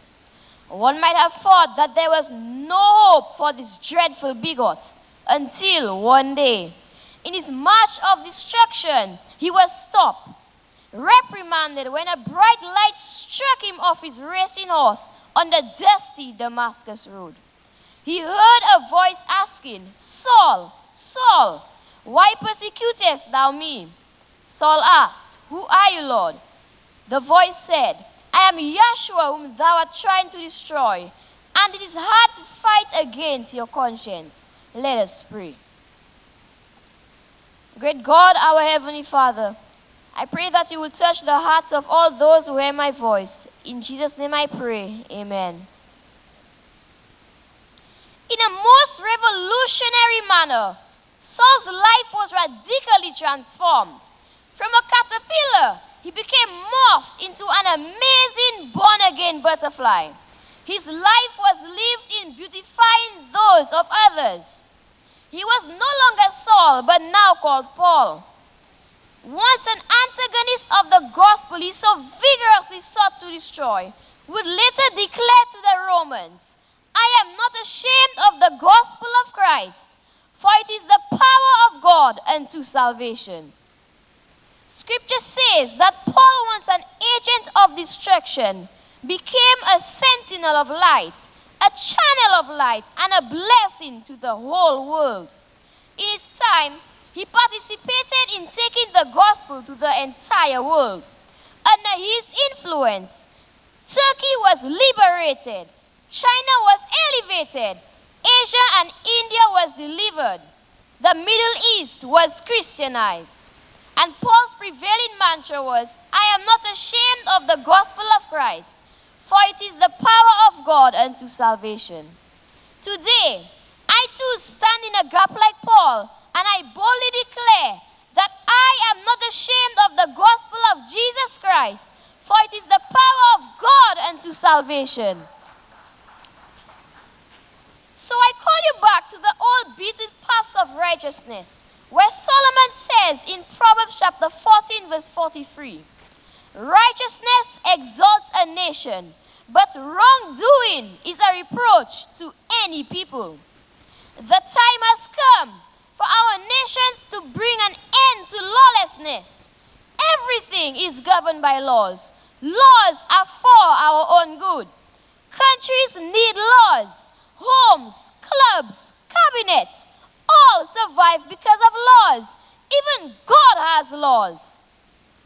Over the years, right doing and everything that is noble has fallen through the gates, and the very thing that was the agent of change became the tool used to keep us in darkness or ignorance. So now we are drinking from broken cisterns. It's a world where nothing is defined, nothing is truth, and nothing is believable. Subjectivism is in, and objectivity is the order of the day. In our region today, there is too much blood in the streets, increase of youth crime, embezzlement of time, resources, and human life. There is a deep lamentation over the gradual death of meaningful family. The prophet Isaiah well spoke of this present condition when he said, "Gross darkness shall cover the people." Leaders, let me say to you today, there is a need to change directions. It is time for our region's youth to rise up and be counted, or else they will be enslaved in the things of the world. There is too much illicit sex, too much drugs in the streets, too much incest, too much uncontrolled passion, too much fatherlessness, too much bullying. Revelation chapter 3 verse 20 says, "Behold, I stand at the door and knock. God is looking for statesmen, stateswomen like Joseph, Daniel, Shadrach, Meshach, Abednego, and Ruth, who will be courageous and true, bold and confident. Our regions are languishing for the want of men and women who will stand even though the heavens fall. Men who will not be bought or sold. There is a need to return to the basics of great parenting, common courtesy and mannerism, praying and seeking God, caring and loving each other, empathy for our fellow men. We need to reflect on those virtues that made us the people we once were, more purpose-driven, more Christ-centered, and God-fearing. Today, true godliness is at an all-time low. Church-going and praying is at an embarrassing point. Greed and selfishness is the order of the day. Leaders of CARICOM, I say, there is a need for a turnaround. It is time to return to the upper room in prayer. It is time to return to cultivating the reading of the Word of God. It is time to return to loving our fellow men. Sorry to say, we have not always walked in the paths of righteousness that was paved for us. We have slipped through the cracks, and now we are walking on sinking sand. But I am happy to know that we still have some praying mothers and fathers in the Caribbean. We still have some praying CARICOM leaders who seek the Lord's face daily. The Lord can help us to make the change that we are so in need of today. This God changed the situation at the Red Sea when he made a muddy riverbed into a super highway. This God changed the blazing fiery furnace into an air conditioning unit and saved 3 young youths. He was crucified on a cross. He was buried without hope of returning from the cross. But on the 3rd day, he rose again. He is the one who opens and no man can shut. He is the one who spoke and it was done. He is the lily of the valley. He is the Alpha and the Omega. CARICOM leaders, he has promised a better future for all generations and all children who obey him. He wants to change your situation in your life, in your country. He has proven to be God, and he can make a difference in your life if you will allow him. He will honor those who will honor him. He has promised if we participate now, we will share in his glory. So get ready to meet him. The psalmist says, thy word is a lamp unto my feet and a light unto my path. In closing, I say that I am not ashamed of the gospel of Christ, for it is the power of God unto salvation. If this is your plea, please raise your hands. Amen.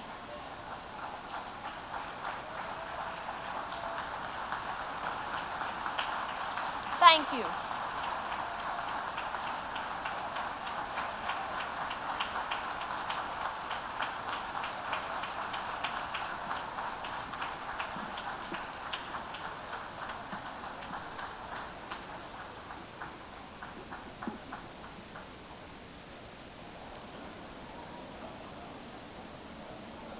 The St. Lucia School of Music was founded in 1987.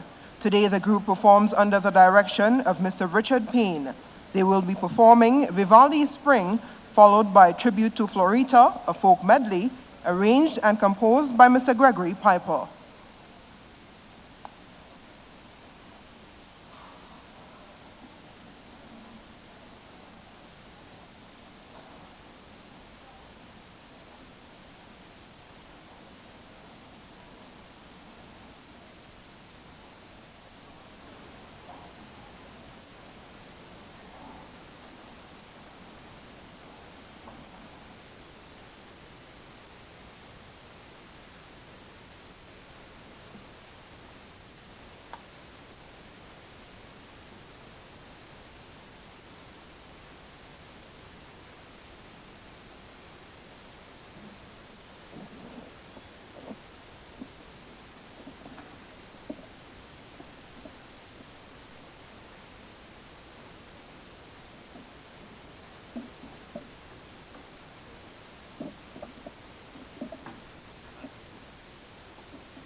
Thank you very much to the young people of St. Lucia.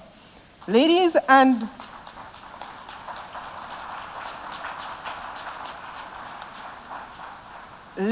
gentlemen, His Excellency Antonio Gutierrez, Secretary General of the United Nations, graciously accepted our invitation to join CARICOM heads of government as their special guest for the meeting.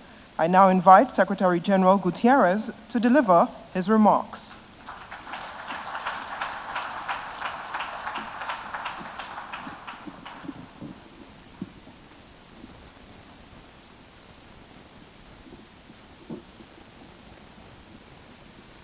Excellencies, ladies and gentlemen, all protocol observed.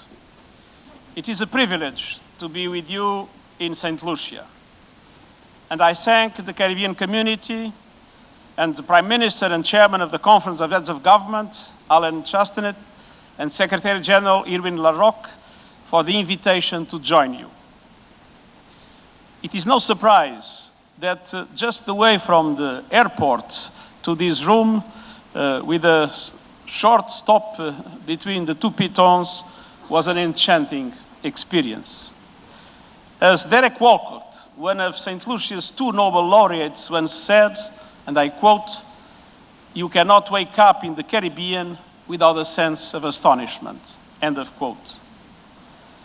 But the beauty of St. Lucia and the uniqueness of the voice and way of life of each of the Caribbean islands is threatened by the particular challenges that small island development states face. Today, I would like to focus on some of these challenges, especially climate change and other obstacles to sustainable development, including the imperatives of citizen security and building resilience and the importance of access to development finance. A little more than a month ago, I visited the South Pacific and saw Pacific Island nations are addressing the climate crisis and approaching all their development investments through a climate lens. And it is just 2 years since I visited the Caribbean in the aftermath of the devastation caused by Hurricanes Irma and Maria in 2017. Years of hard-won development gains were destroyed in Barbuda and Dominica in only a couple of days. And this was not the first time that the Caribbean has faced such devastation and loss, and the immense challenge of rebuilding while safeguarding development achievements. Hurricanes Ivan and Thomas, and the many others that came before Irma and Maria, are still etched in the memories of Caribbean people. As climate-related natural disasters grow in frequency and severity, the risks to families and to development overall will only intensify. And the Caribbean experience makes abundantly clear that we must urgently reduce global emissions and work collectively to ensure that global temperature rise does not go beyond 1.5 degrees above pre-industrial levels. And that is why I'm asking all leaders from government and the private sector to present plans at my Climate Action Summit, or at the latest by December 2020, to cut greenhouse emissions by 45% by 2030 and get to carbon neutrality by 2050. We must massively increase our ambition to advance low-emission and resilient development, including addressing loss and damage from climate impacts. And we need all hands on deck to make this transformation possible. CARICOM and the Caribbean Community Climate Change Center have taken the lead from the front lines.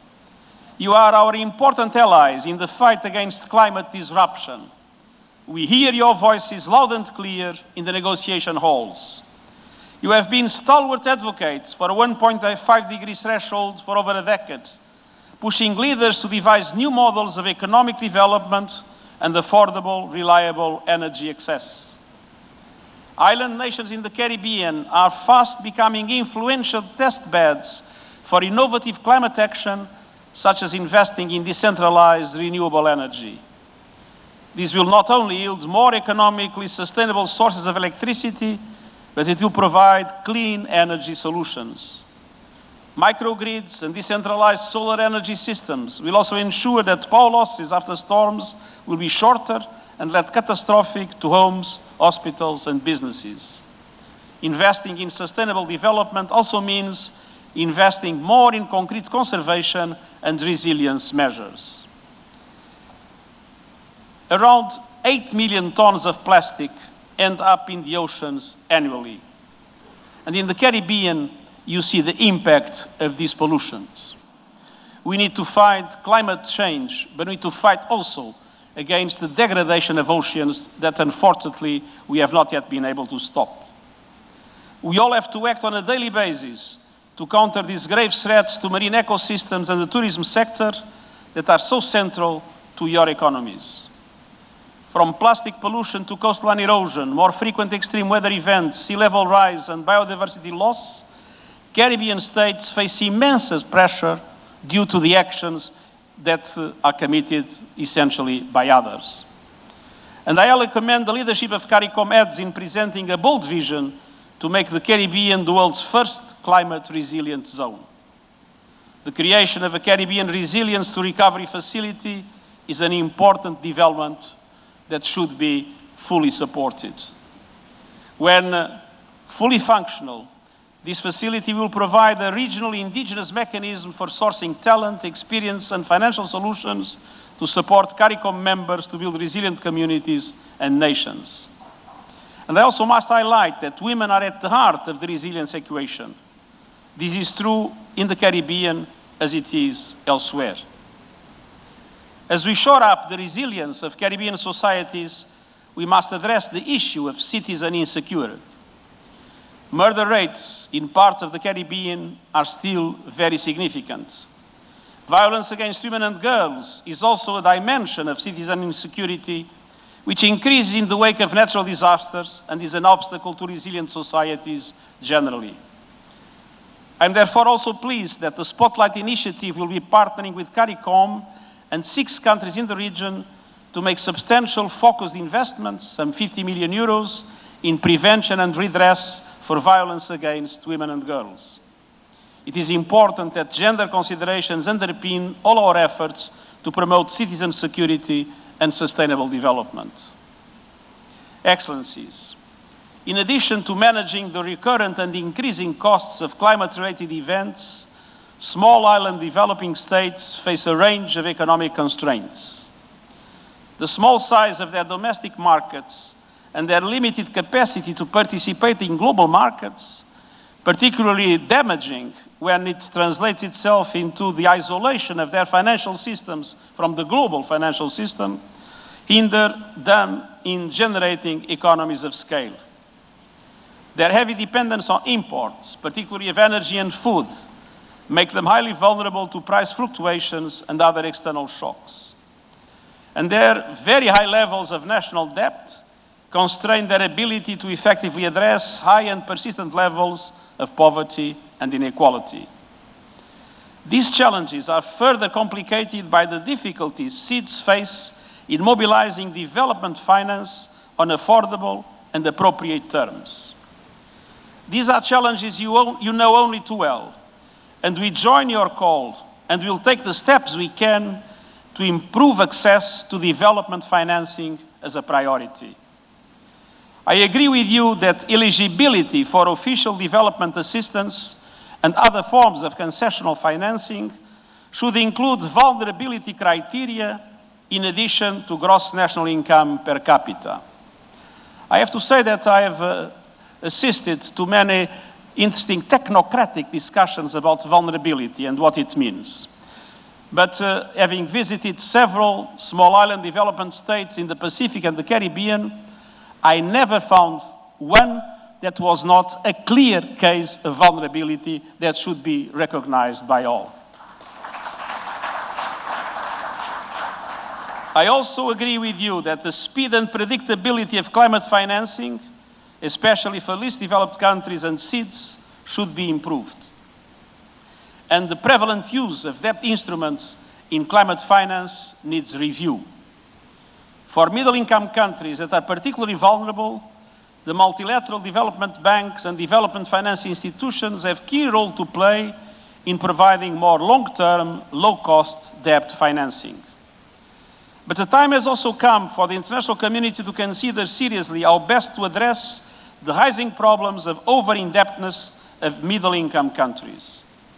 This slows their progress towards sustainable development and makes them even more vulnerable to external shocks.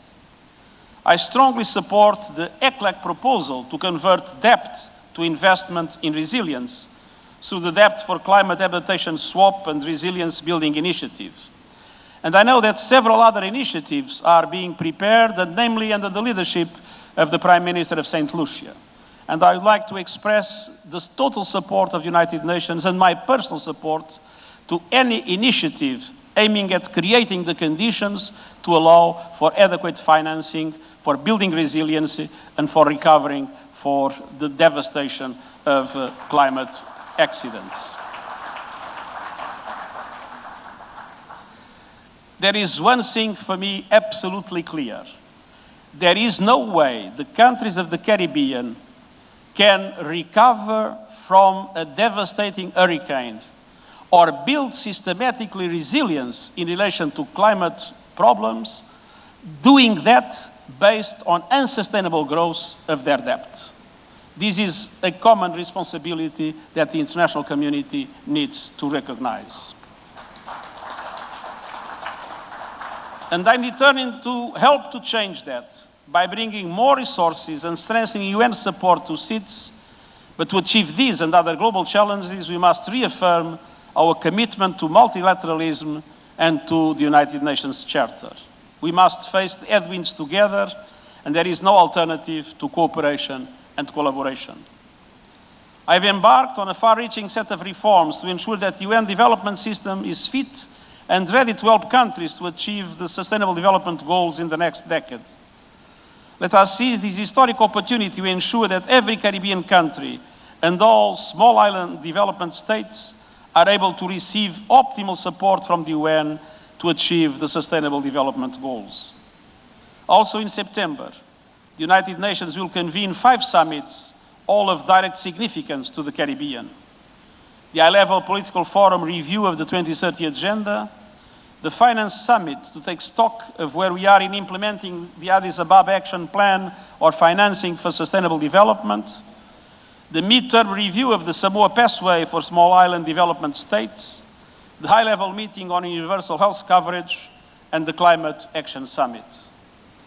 These 5 events, seen in its globality, offer a strategic opportunity for your collective voices to be heard by the global community. And I encourage you to use these opportunities to amplify your story, present ambitious and concrete country plans to address the priority action areas that are the focus of these 5 summits, and press for more meaningful support for sustainable development in the Caribbean. In closing, let me thank you for the strong cooperation between CARICOM and the United Nations. I would particularly like to recognize your leadership on key United Nations priorities, not least climate change and financing for development, as I've mentioned. But I welcome the adoption of the CARICOM counterterrorism strategy, developed with the support of the UN Office of Counterterrorism, and reiterate UN systems' readiness to continue to cooperate with CARICOM on security challenges, even in relation to the issue of foreign terrorist fighters. I commend your commitment to foster regional cooperation on the fight against illegal drug trafficking activities. And I salute your efforts to provide an adequate response to refugee and migration crises affecting the wider region and dramatically aggravated as a result of the situation in Venezuela. Later this month, the UN system and CARICOM institutions will hold their 10th General Meeting in Georgetown. The meeting will provide an opportunity to review the cooperation between our organizations, explore areas where the reform effort I'm leading can deliver greater dividends, and where we can expand our fruitful cooperation. Let us work together ever more closely in fulfilling the hopes and aspirations of the people of the Caribbean. Thank you.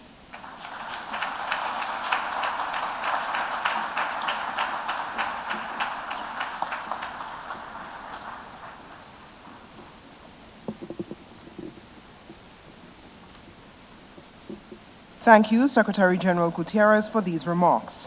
Please welcome the Ava Dance Ministry, a Christian youth dance group in St. Lucia, headed by Althea Emmanuel.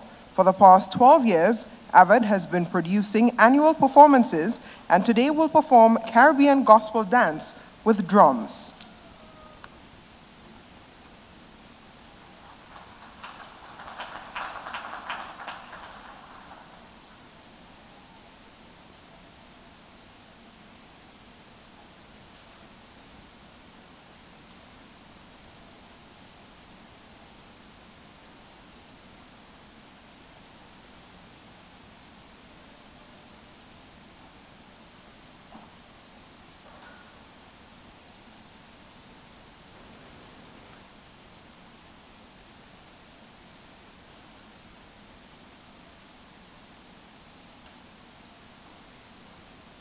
What a day, what a day, what a day, what a day, what a day, what a day, oh.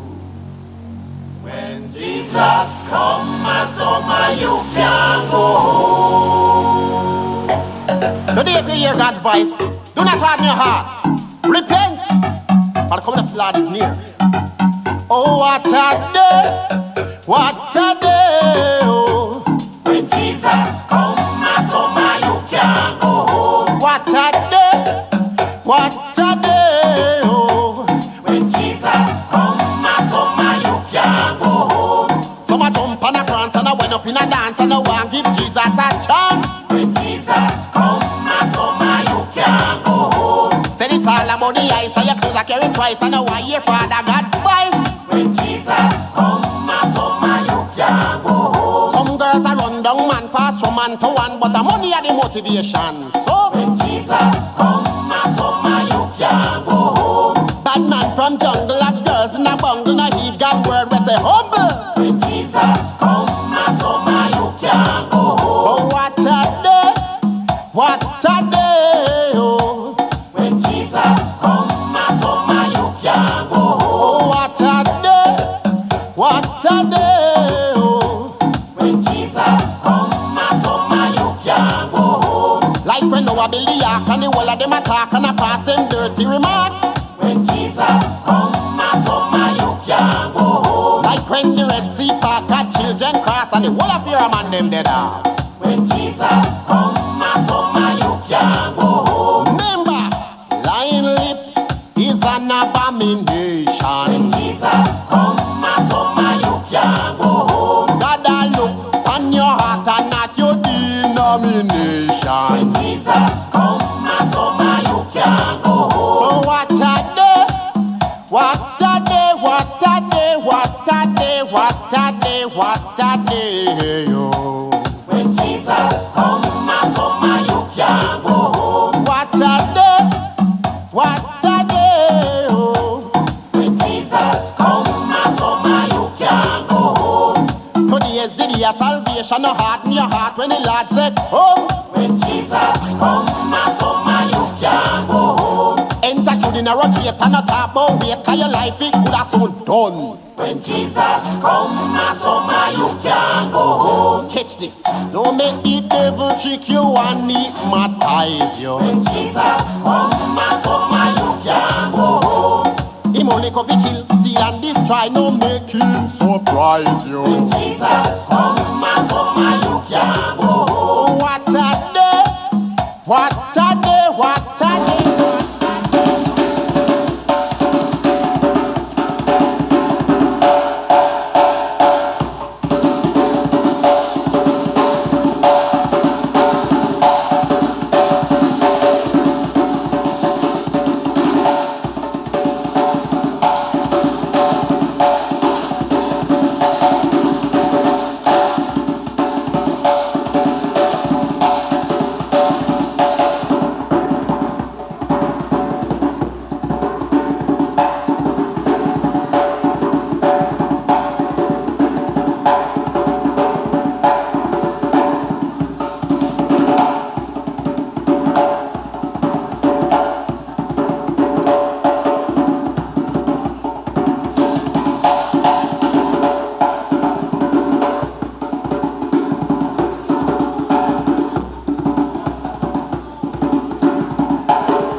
Thank you, Ava Dance Ministry. Ladies and gentlemen, please welcome Honorable Alan Chasney, Prime Minister of St. Lucia and the incoming Chairman of the Caribbean Community, who will deliver his remarks.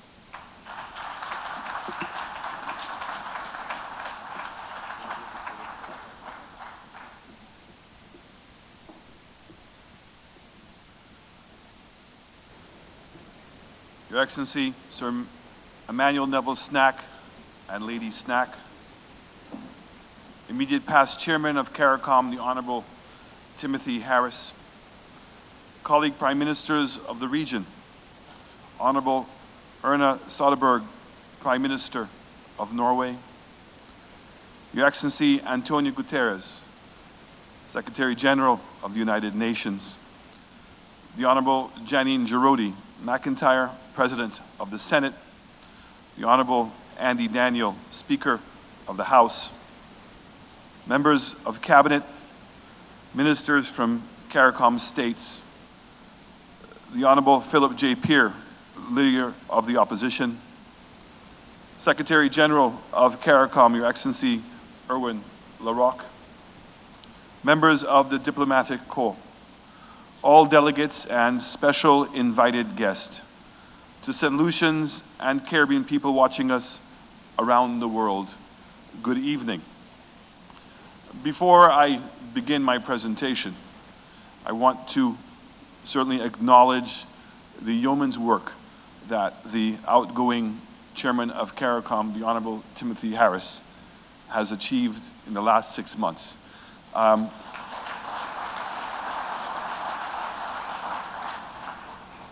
don't want to count the number of miles that he has had to travel during his tenure, and I only wish for God's blessings that I only have to do at least only a quarter of what he has had to do. So again, Honorable Chairman, thank you so very much for what you've done for our region. I consider it a great honor to preside over this 40th meeting of the Conference of Heads of Caribbean Community. I want to welcome our specially invited guests to this conference and hope that this experience enables you to gain a deeper insight into what we as Caribbean people are facing, so that we may gain your understanding and, more importantly, your support. Let me also thank outgoing Chairman Prime Minister of St. Kitts and Nevis, the Honorable Timothy Harris, for his stewardship of the organization over the past 6 months. This occasion is of great significance to us in St. Lucia, as we are currently celebrating the 40th anniversary of our nation's independence, which was marked on the 22nd of February. On behalf of all St. Lucians, I therefore extend a warm welcome to all of you to this, our Helen of the West. For us as a country, this has been a year not just of reflection, but also a year of continuing to chart our path forward, which will enable us to finally take control of our own destiny and to appreciate our strengths. Among these strengths is being members of the Caribbean community. From the outset of independence, our forefathers understood, as I was recently reminded, that which binds us has always been what sometimes separates us. This is not to say that we must always agree, but to succeed, we must be all in. This happens to be the theme of our nation's 40th independence anniversary. Over the last few years, from climate change concerns to championing the rights of the Windrush generation, to fighting for tax justice and our fiscal sovereignty, we've had to let the world know we are here and we will be heard. These and other issues require us as CARICOM and as small island developing states to make some bold choices to secure our mere existence. I am truly honored to serve as the chairman of this 40th conference, which is taking place at a very critical time in the life of this region. A time when we can truly show the strength in our united front on key international issues. A time when we can once again, through our actions, inspire the people of our region and remind them of the necessity of CARICOM. A time when we can reflect on each other's individual successes and our collective achievements. Permit me, on behalf of you, my CARICOM brothers and sisters, to formally congratulate the Prime Minister of St. Vincent and the Grenadines on his country's recent election as a non-permanent member of the United Nations Security Council.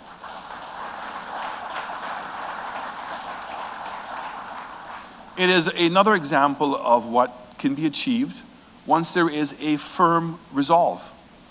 All of CARICOM rejoices in this triumph, recognizing that this is a golden opportunity for St. Vincent and the Grenadines to take on board the calls for reforms at the UN body. When St. Lucia was elected President of the UN General Assembly in 2003, we received invaluable support from other CARICOM countries in maintaining that office. Understanding the importance of this new development, St. Lucia has pledged a contribution to St. Vincent and the Grenadines in maintaining and funding the office. I am sure my colleague Prime Minister will not mind me saying that although this seat was won by St. Vincent, it is also a CARICOM success, and we are behind you 100%.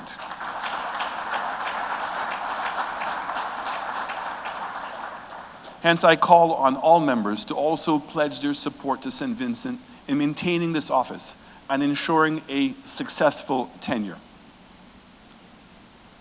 On the issue of blacklisting, to date, CARICOM countries on the list have been trying to comply with requirements of the EU Code of Conduct group. The fact is that the EU has been targeting us as individual countries, and we as CARICOM missed the initial opportunity to respond jointly. But it's not too late. The question now is, how do we as developing countries meet the requirements of a just tax regime while maintaining our fiscal sovereignty?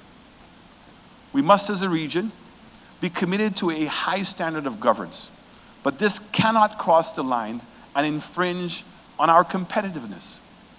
As a region, we should rebel against the use of a blacklist that permanently damages our reputation. There is absolutely no justification for this methodology.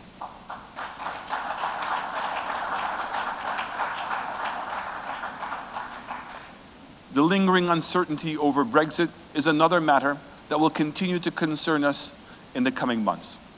We must begin to view this as an opportunity. On one hand, we will have to work as a unified bloc to strengthen our historic relationship with the UK. We must also now work equally hard to formulate a renewed relationship with Europe. During our deliberations here, we recognize that another hurricane season is upon us. The evidence has shown that climate change fuels increasingly destructive superstorms, as we've seen in the carnage left behind by Irma Maria 2 years ago. In fighting the effects of climate change, we would need to depend heavily on the international community for assistance and support. The last two have taught us, however, that countries that are the greatest emitters and the cause of our current plight are not sufficiently willing to compensate us for the damage that is being done. Despite our best efforts, we have deliberately not amended international economic protocols to even allow us to make the necessary investments in building our own resilience. We have to urgently look for more immediate and innovative ways to solve our problems. I look forward to presenting in more detail the plans for the creation of our own Resilience Foundation and to seek the support and endorsement of CARICOM during our deliberations this week. We also need a new governance structure that will allow us to draw down on the funds more quickly. We can't take 5 years to implement these resilience projects. We remain grateful to the Prince Andrew, the Duke of York, for his efforts to assist us, the SIDS, in that regard. and we are indeed privileged and honored to have the United Nations General Secretary attend this meeting, and we were looking forward to his support and endorsement of our foundation.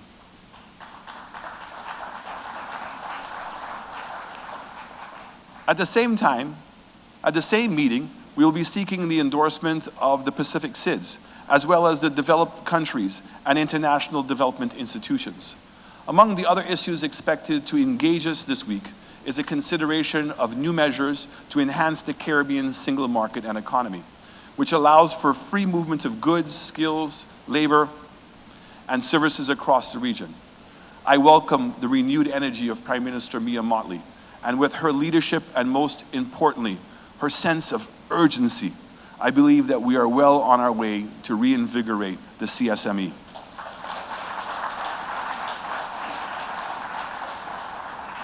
I especially want to reaffirm and fully endorse the decision to include private sector in a more meaningful way and the plan to create a regional chamber of commerce. On our part, we must continue to be honest negotiators and be prepared to make the timely decisions.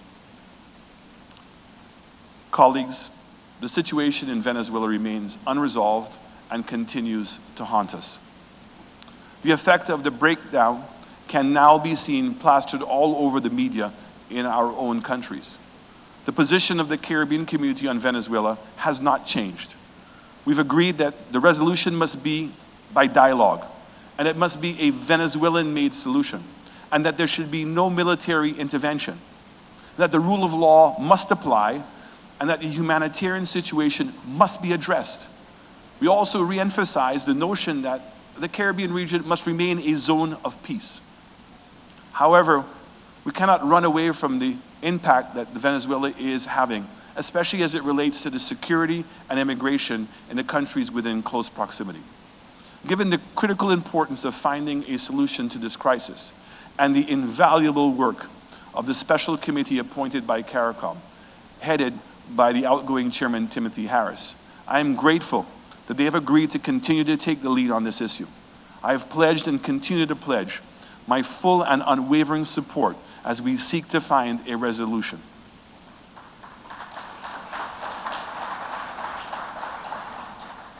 Unfortunately, one of the scourges that continue to cause us all concern is that of crime. A number of interventions are being undertaken in the various territories. At a meeting in Grenada, the CARICOM Ministerial Council for National Security and Law Enforcement agreed that there should be a greater collaboration and cooperation among the member states. The goal is to achieve a more significant results in the battle against the flow of illegal drugs and guns, transnational crime, and the heightened incidence of homicides. Most encouraging was the decision of the Council to meet at least twice a year in order to fulfill their responsibility within the framework. We can look forward to a more detailed presentation with the accompanying action plans for the region at this meeting. Colleagues, I believe we are on this stage when some serious introspection is required on our part. The world now, more than ever before, continues to see us as one region. Our individual size requires us to act as one. Yet we only talk, holding on to our individual sovereignty. History has shown that when we join hands, we only get stronger. Our survival, our obligations to our citizens, our legacy, all require that we take the necessary action. To achieve this, we must set a timeline to complete the reform and strengthening of our own secretariat. It will not happen if we are depending on a chairperson who is only in the seat for 6 months to drive this. In my opinion, we need to seek professional assistance and appoint a select committee to oversee this critically important transition. A strong secretariat is absolutely necessary if we are to strengthen our regional approach. And equally, the budget of the Secretariat has to more closely reflect this mandate. my fellow leaders, the pioneers of this regional integration movement, our forefathers, were ahead of their time. They captured the imagination of our citizens. Once the process started, we had a number of brilliant minds motivated to move it forward. I believe that we have lost some of that momentum. We must regain the confidence of the Caribbean people that something meaningful and life-changing is going to come out of our meetings. The most important question we must ask ourselves as leaders: how do we recapture the imagination of our people? How do we truly make CARICOM the driving force for change? Have we done everything within our control to assure the prosperity of our region to the benefit of our citizens? Can we say we are satisfied with our current status? Do we believe that all our citizens, or even the majority, are satisfied? Are we achieving our full potential? We must reflect on these questions and CARICOM's very own relevance. More urgently, we are losing our competitiveness to other regions due to the high cost and inefficiency of our national governance, and because we are not maximizing the opportunities in areas such as the creative industries, sports, tourism, our natural resources, and the blue economy. The impact of major global shocks like the Gulf War, the financial crisis and recession, the commodity price shocks, and more recently, natural disasters, have left our region scarred, weakened, and vulnerable. The new rise in nationalism and the decline of many developed economies has created a vacuum of global leadership, and more importantly, empathy. Our brothers and sisters in Haiti know this all too well. These difficult times require us to follow in the footsteps of our forefathers and to also take bold, innovative, and courageous steps. We must take control of our own destiny and to focus on things that we can control. We must remember and recognize the genius in our region that resulted in the establishment of this same CARICOM, the University of West Indies, the Caribbean Development Bank, the creation of the OECS and the Eastern Caribbean Central Bank. And I remind you that we created these institutions of integration well before the EU and other regions did the same. Are we surprised? How can we be?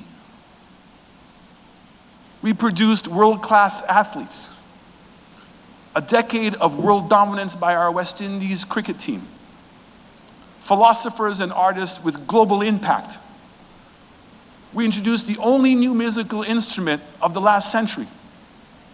Some of our business persons have become international leaders and created world-class brands.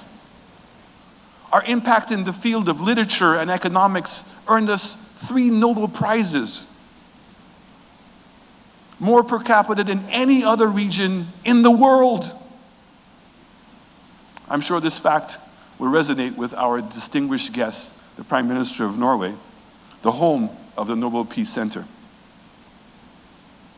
Despite our size, we've made our presence felt at the most important institutions in the world. This region has produced amazing ideas, amazing people, and amazing results. So as we stand on the shoulders of these great achievements, I ask again, can we say we are satisfied with our current status? Do we believe that all our citizens, or even the majority, are satisfied? Are we pushing ourselves hard enough? As elected leaders, we must be prepared to rise to these challenges, and like our forefathers, we must inspire our citizens by finding the solutions to counteract the threats we face. This would require us to be creative, courageous, unified at all levels. As brilliant as the institutions we establish as CARICOM, there are times, given the changes in the world, we must now reform these institutions to respond to the new normal so that they can continue to serve the best interests of our community and our citizens. Let us not put off for tomorrow what we must do today. How much longer must we ponder the need for a stronger regional security force? Do we really expect criminals to respect our individual sovereignty? We already took steps to have a regional court. Let's finish the job. How many more studies do we need to confirm the justification for regional health care? The lack of an effective regional transportation policy is crippling our economies. The impact of de-risking and the withdrawal of international banks have created the urgent need for greater integration of our central banks and continued harmonization of our financial regulations. These are some obvious areas that urgently need our leadership and unified approach. I look forward to our discussions and wish to once again encourage you to enjoy your stay in St. Lucia. On a more lighter note, this meeting is coinciding with our carnival season and our famous Gros Soleil Friday night party. Despite the weight and importance of these meetings, I also hope many of you will take time out to enjoy the world-renowned hospitality of St. Lucia. As one of the only countries in the world, in fact one of two, was named after a female, please take time to let her inspire you.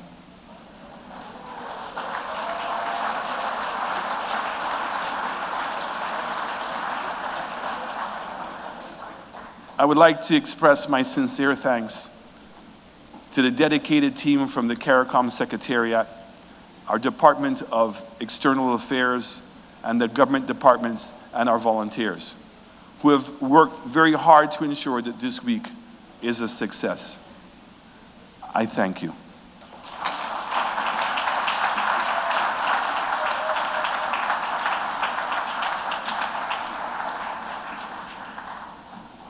Thank you, Prime Minister Chasney. Ladies and gentlemen, please stand for the departure of Governor General, His Excellency Sir Emmanuel Neville Snack, and Lady.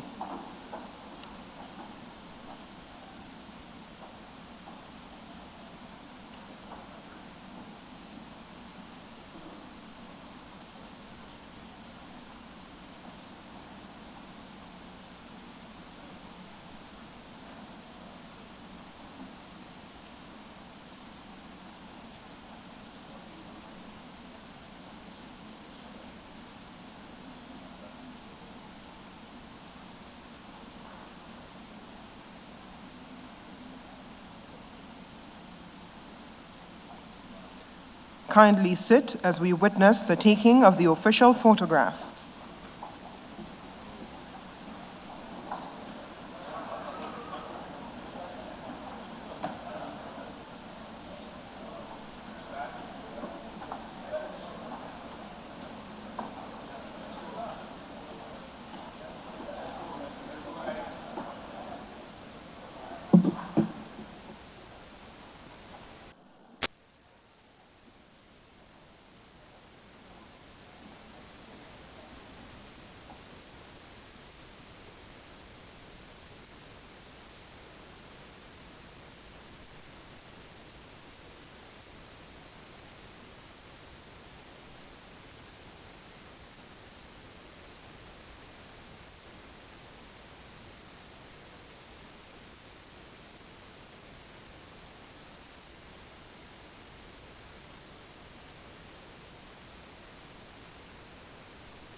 And we've had a very rousing, Primus, if you want to say that, ceremony. We've seen the best of St. Lucia's talent on stage, the young people taking front and center. And it's always very refreshing when we can have our youth show our leaders that we are looking very hopeful for new futures, new experiences.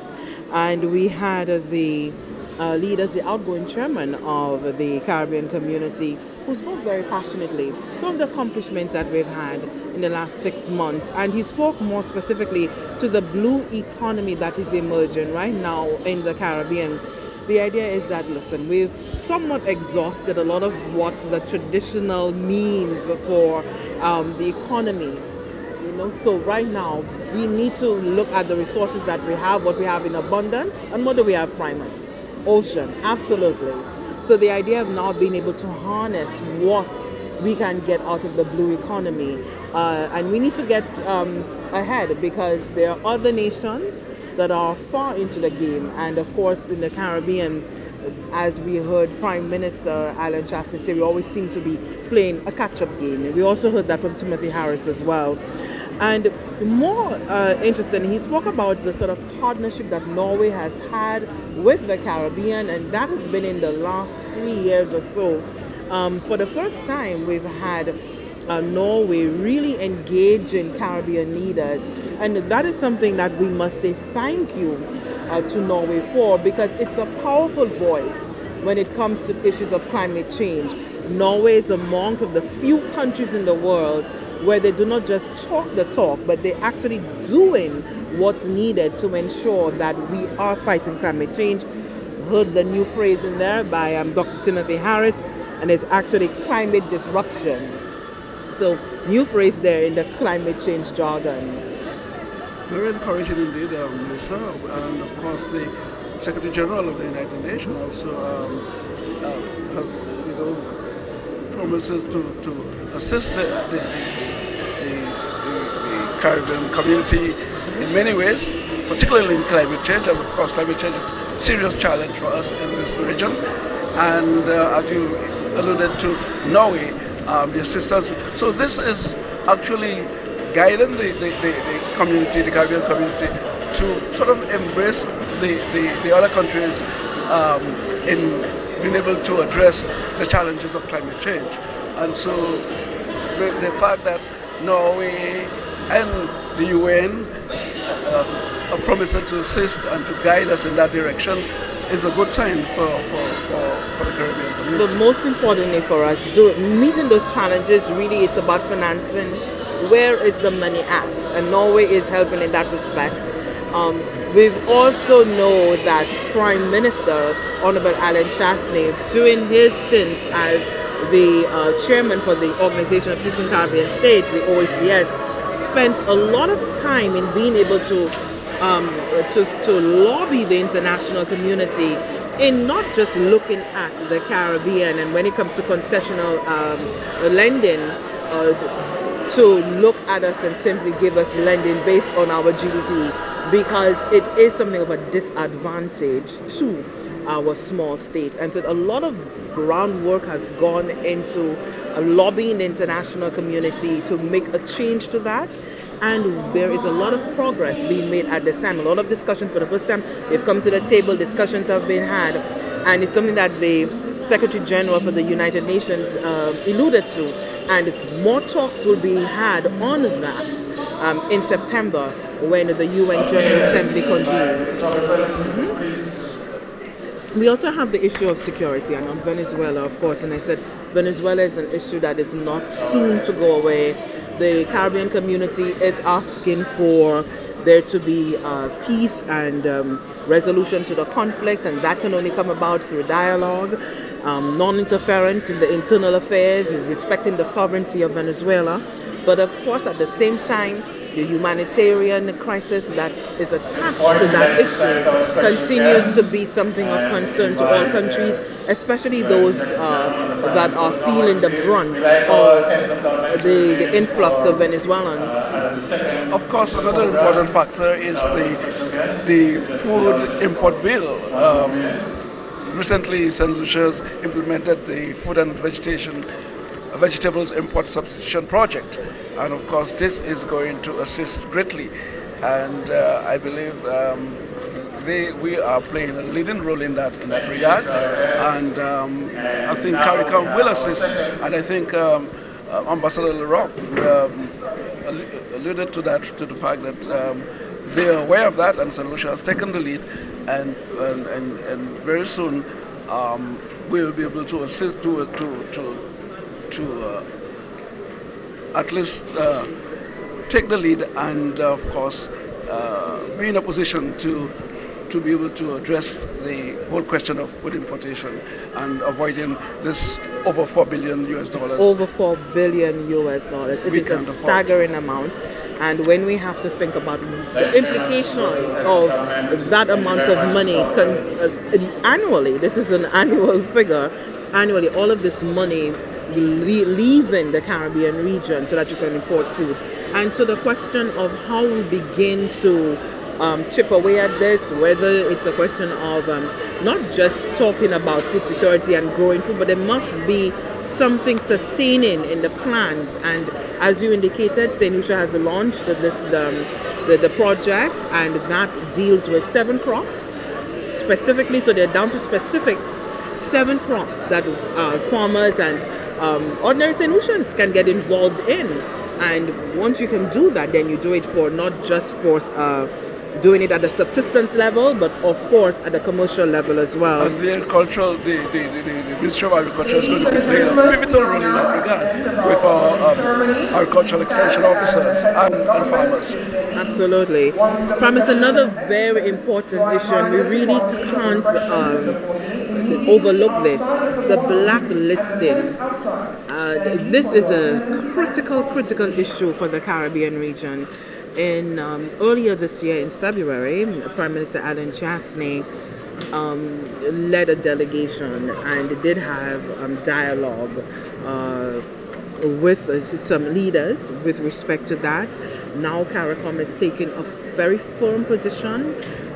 The language is strong coming out of CARICOM regarding the blacklisting, saying quite clearly that the Caribbean region is being targeted, and by this sort of targeting seeks to destroy its offshore financial services, and it's a detrimental blow for us because the goalposts keep shifting.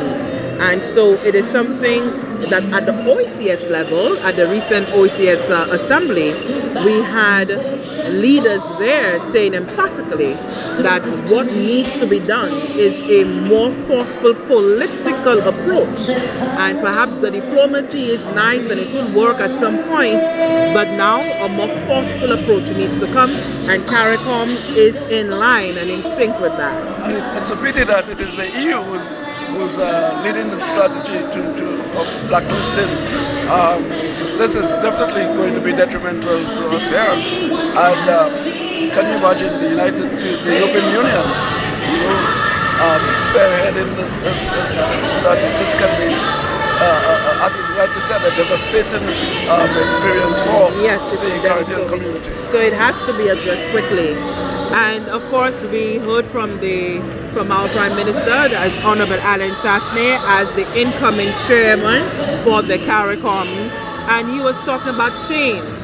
What is needed right now in order for CARICOM to be able to achieve all that it is set out to achieve, and is saying that there must be definite change. The people must feel confidence in CARICOM that all of these sessions are not just talk shops, but coming out of those talk shops that you must have actual work and an active plan. But also he's saying that for that to happen, what we need is a stronger CARICOM secretariat.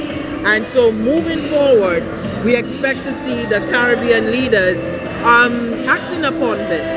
And at the end of the 6 months, then we'll have another evaluation from us as to exactly whether they were able to accomplish all that they set out to accomplish. Right now, their Primus, we're seeing that everyone is moving into the festive mood. The official ceremony has come to an end, and the real work begins. The sessions, working sessions, begins tomorrow, Thursday and Friday. Well, from the Royalton Hotel. And we're just saying that our Prime Minister is actually meeting some of the members of the press. Mingling, the leaders are mingling. Yes. But for us here from the Government Information Service, we want to say thank you so much for spending the afternoon with us. Thank you so much for tuning in and being interested in all of the events that affect your life. The decisions that are going to be made by the leaders are going to shape your future. And so we continue to bring live coverage of the events. Yes. Tomorrow there will be live coverage. There is a special luncheon that's happening, and some of the other sessions you can tune in to the National Television Network on all of its platforms for those events. I am Lisa Joseph saying goodbye along with Primus Hutchinson. Thank you so much for tuning in.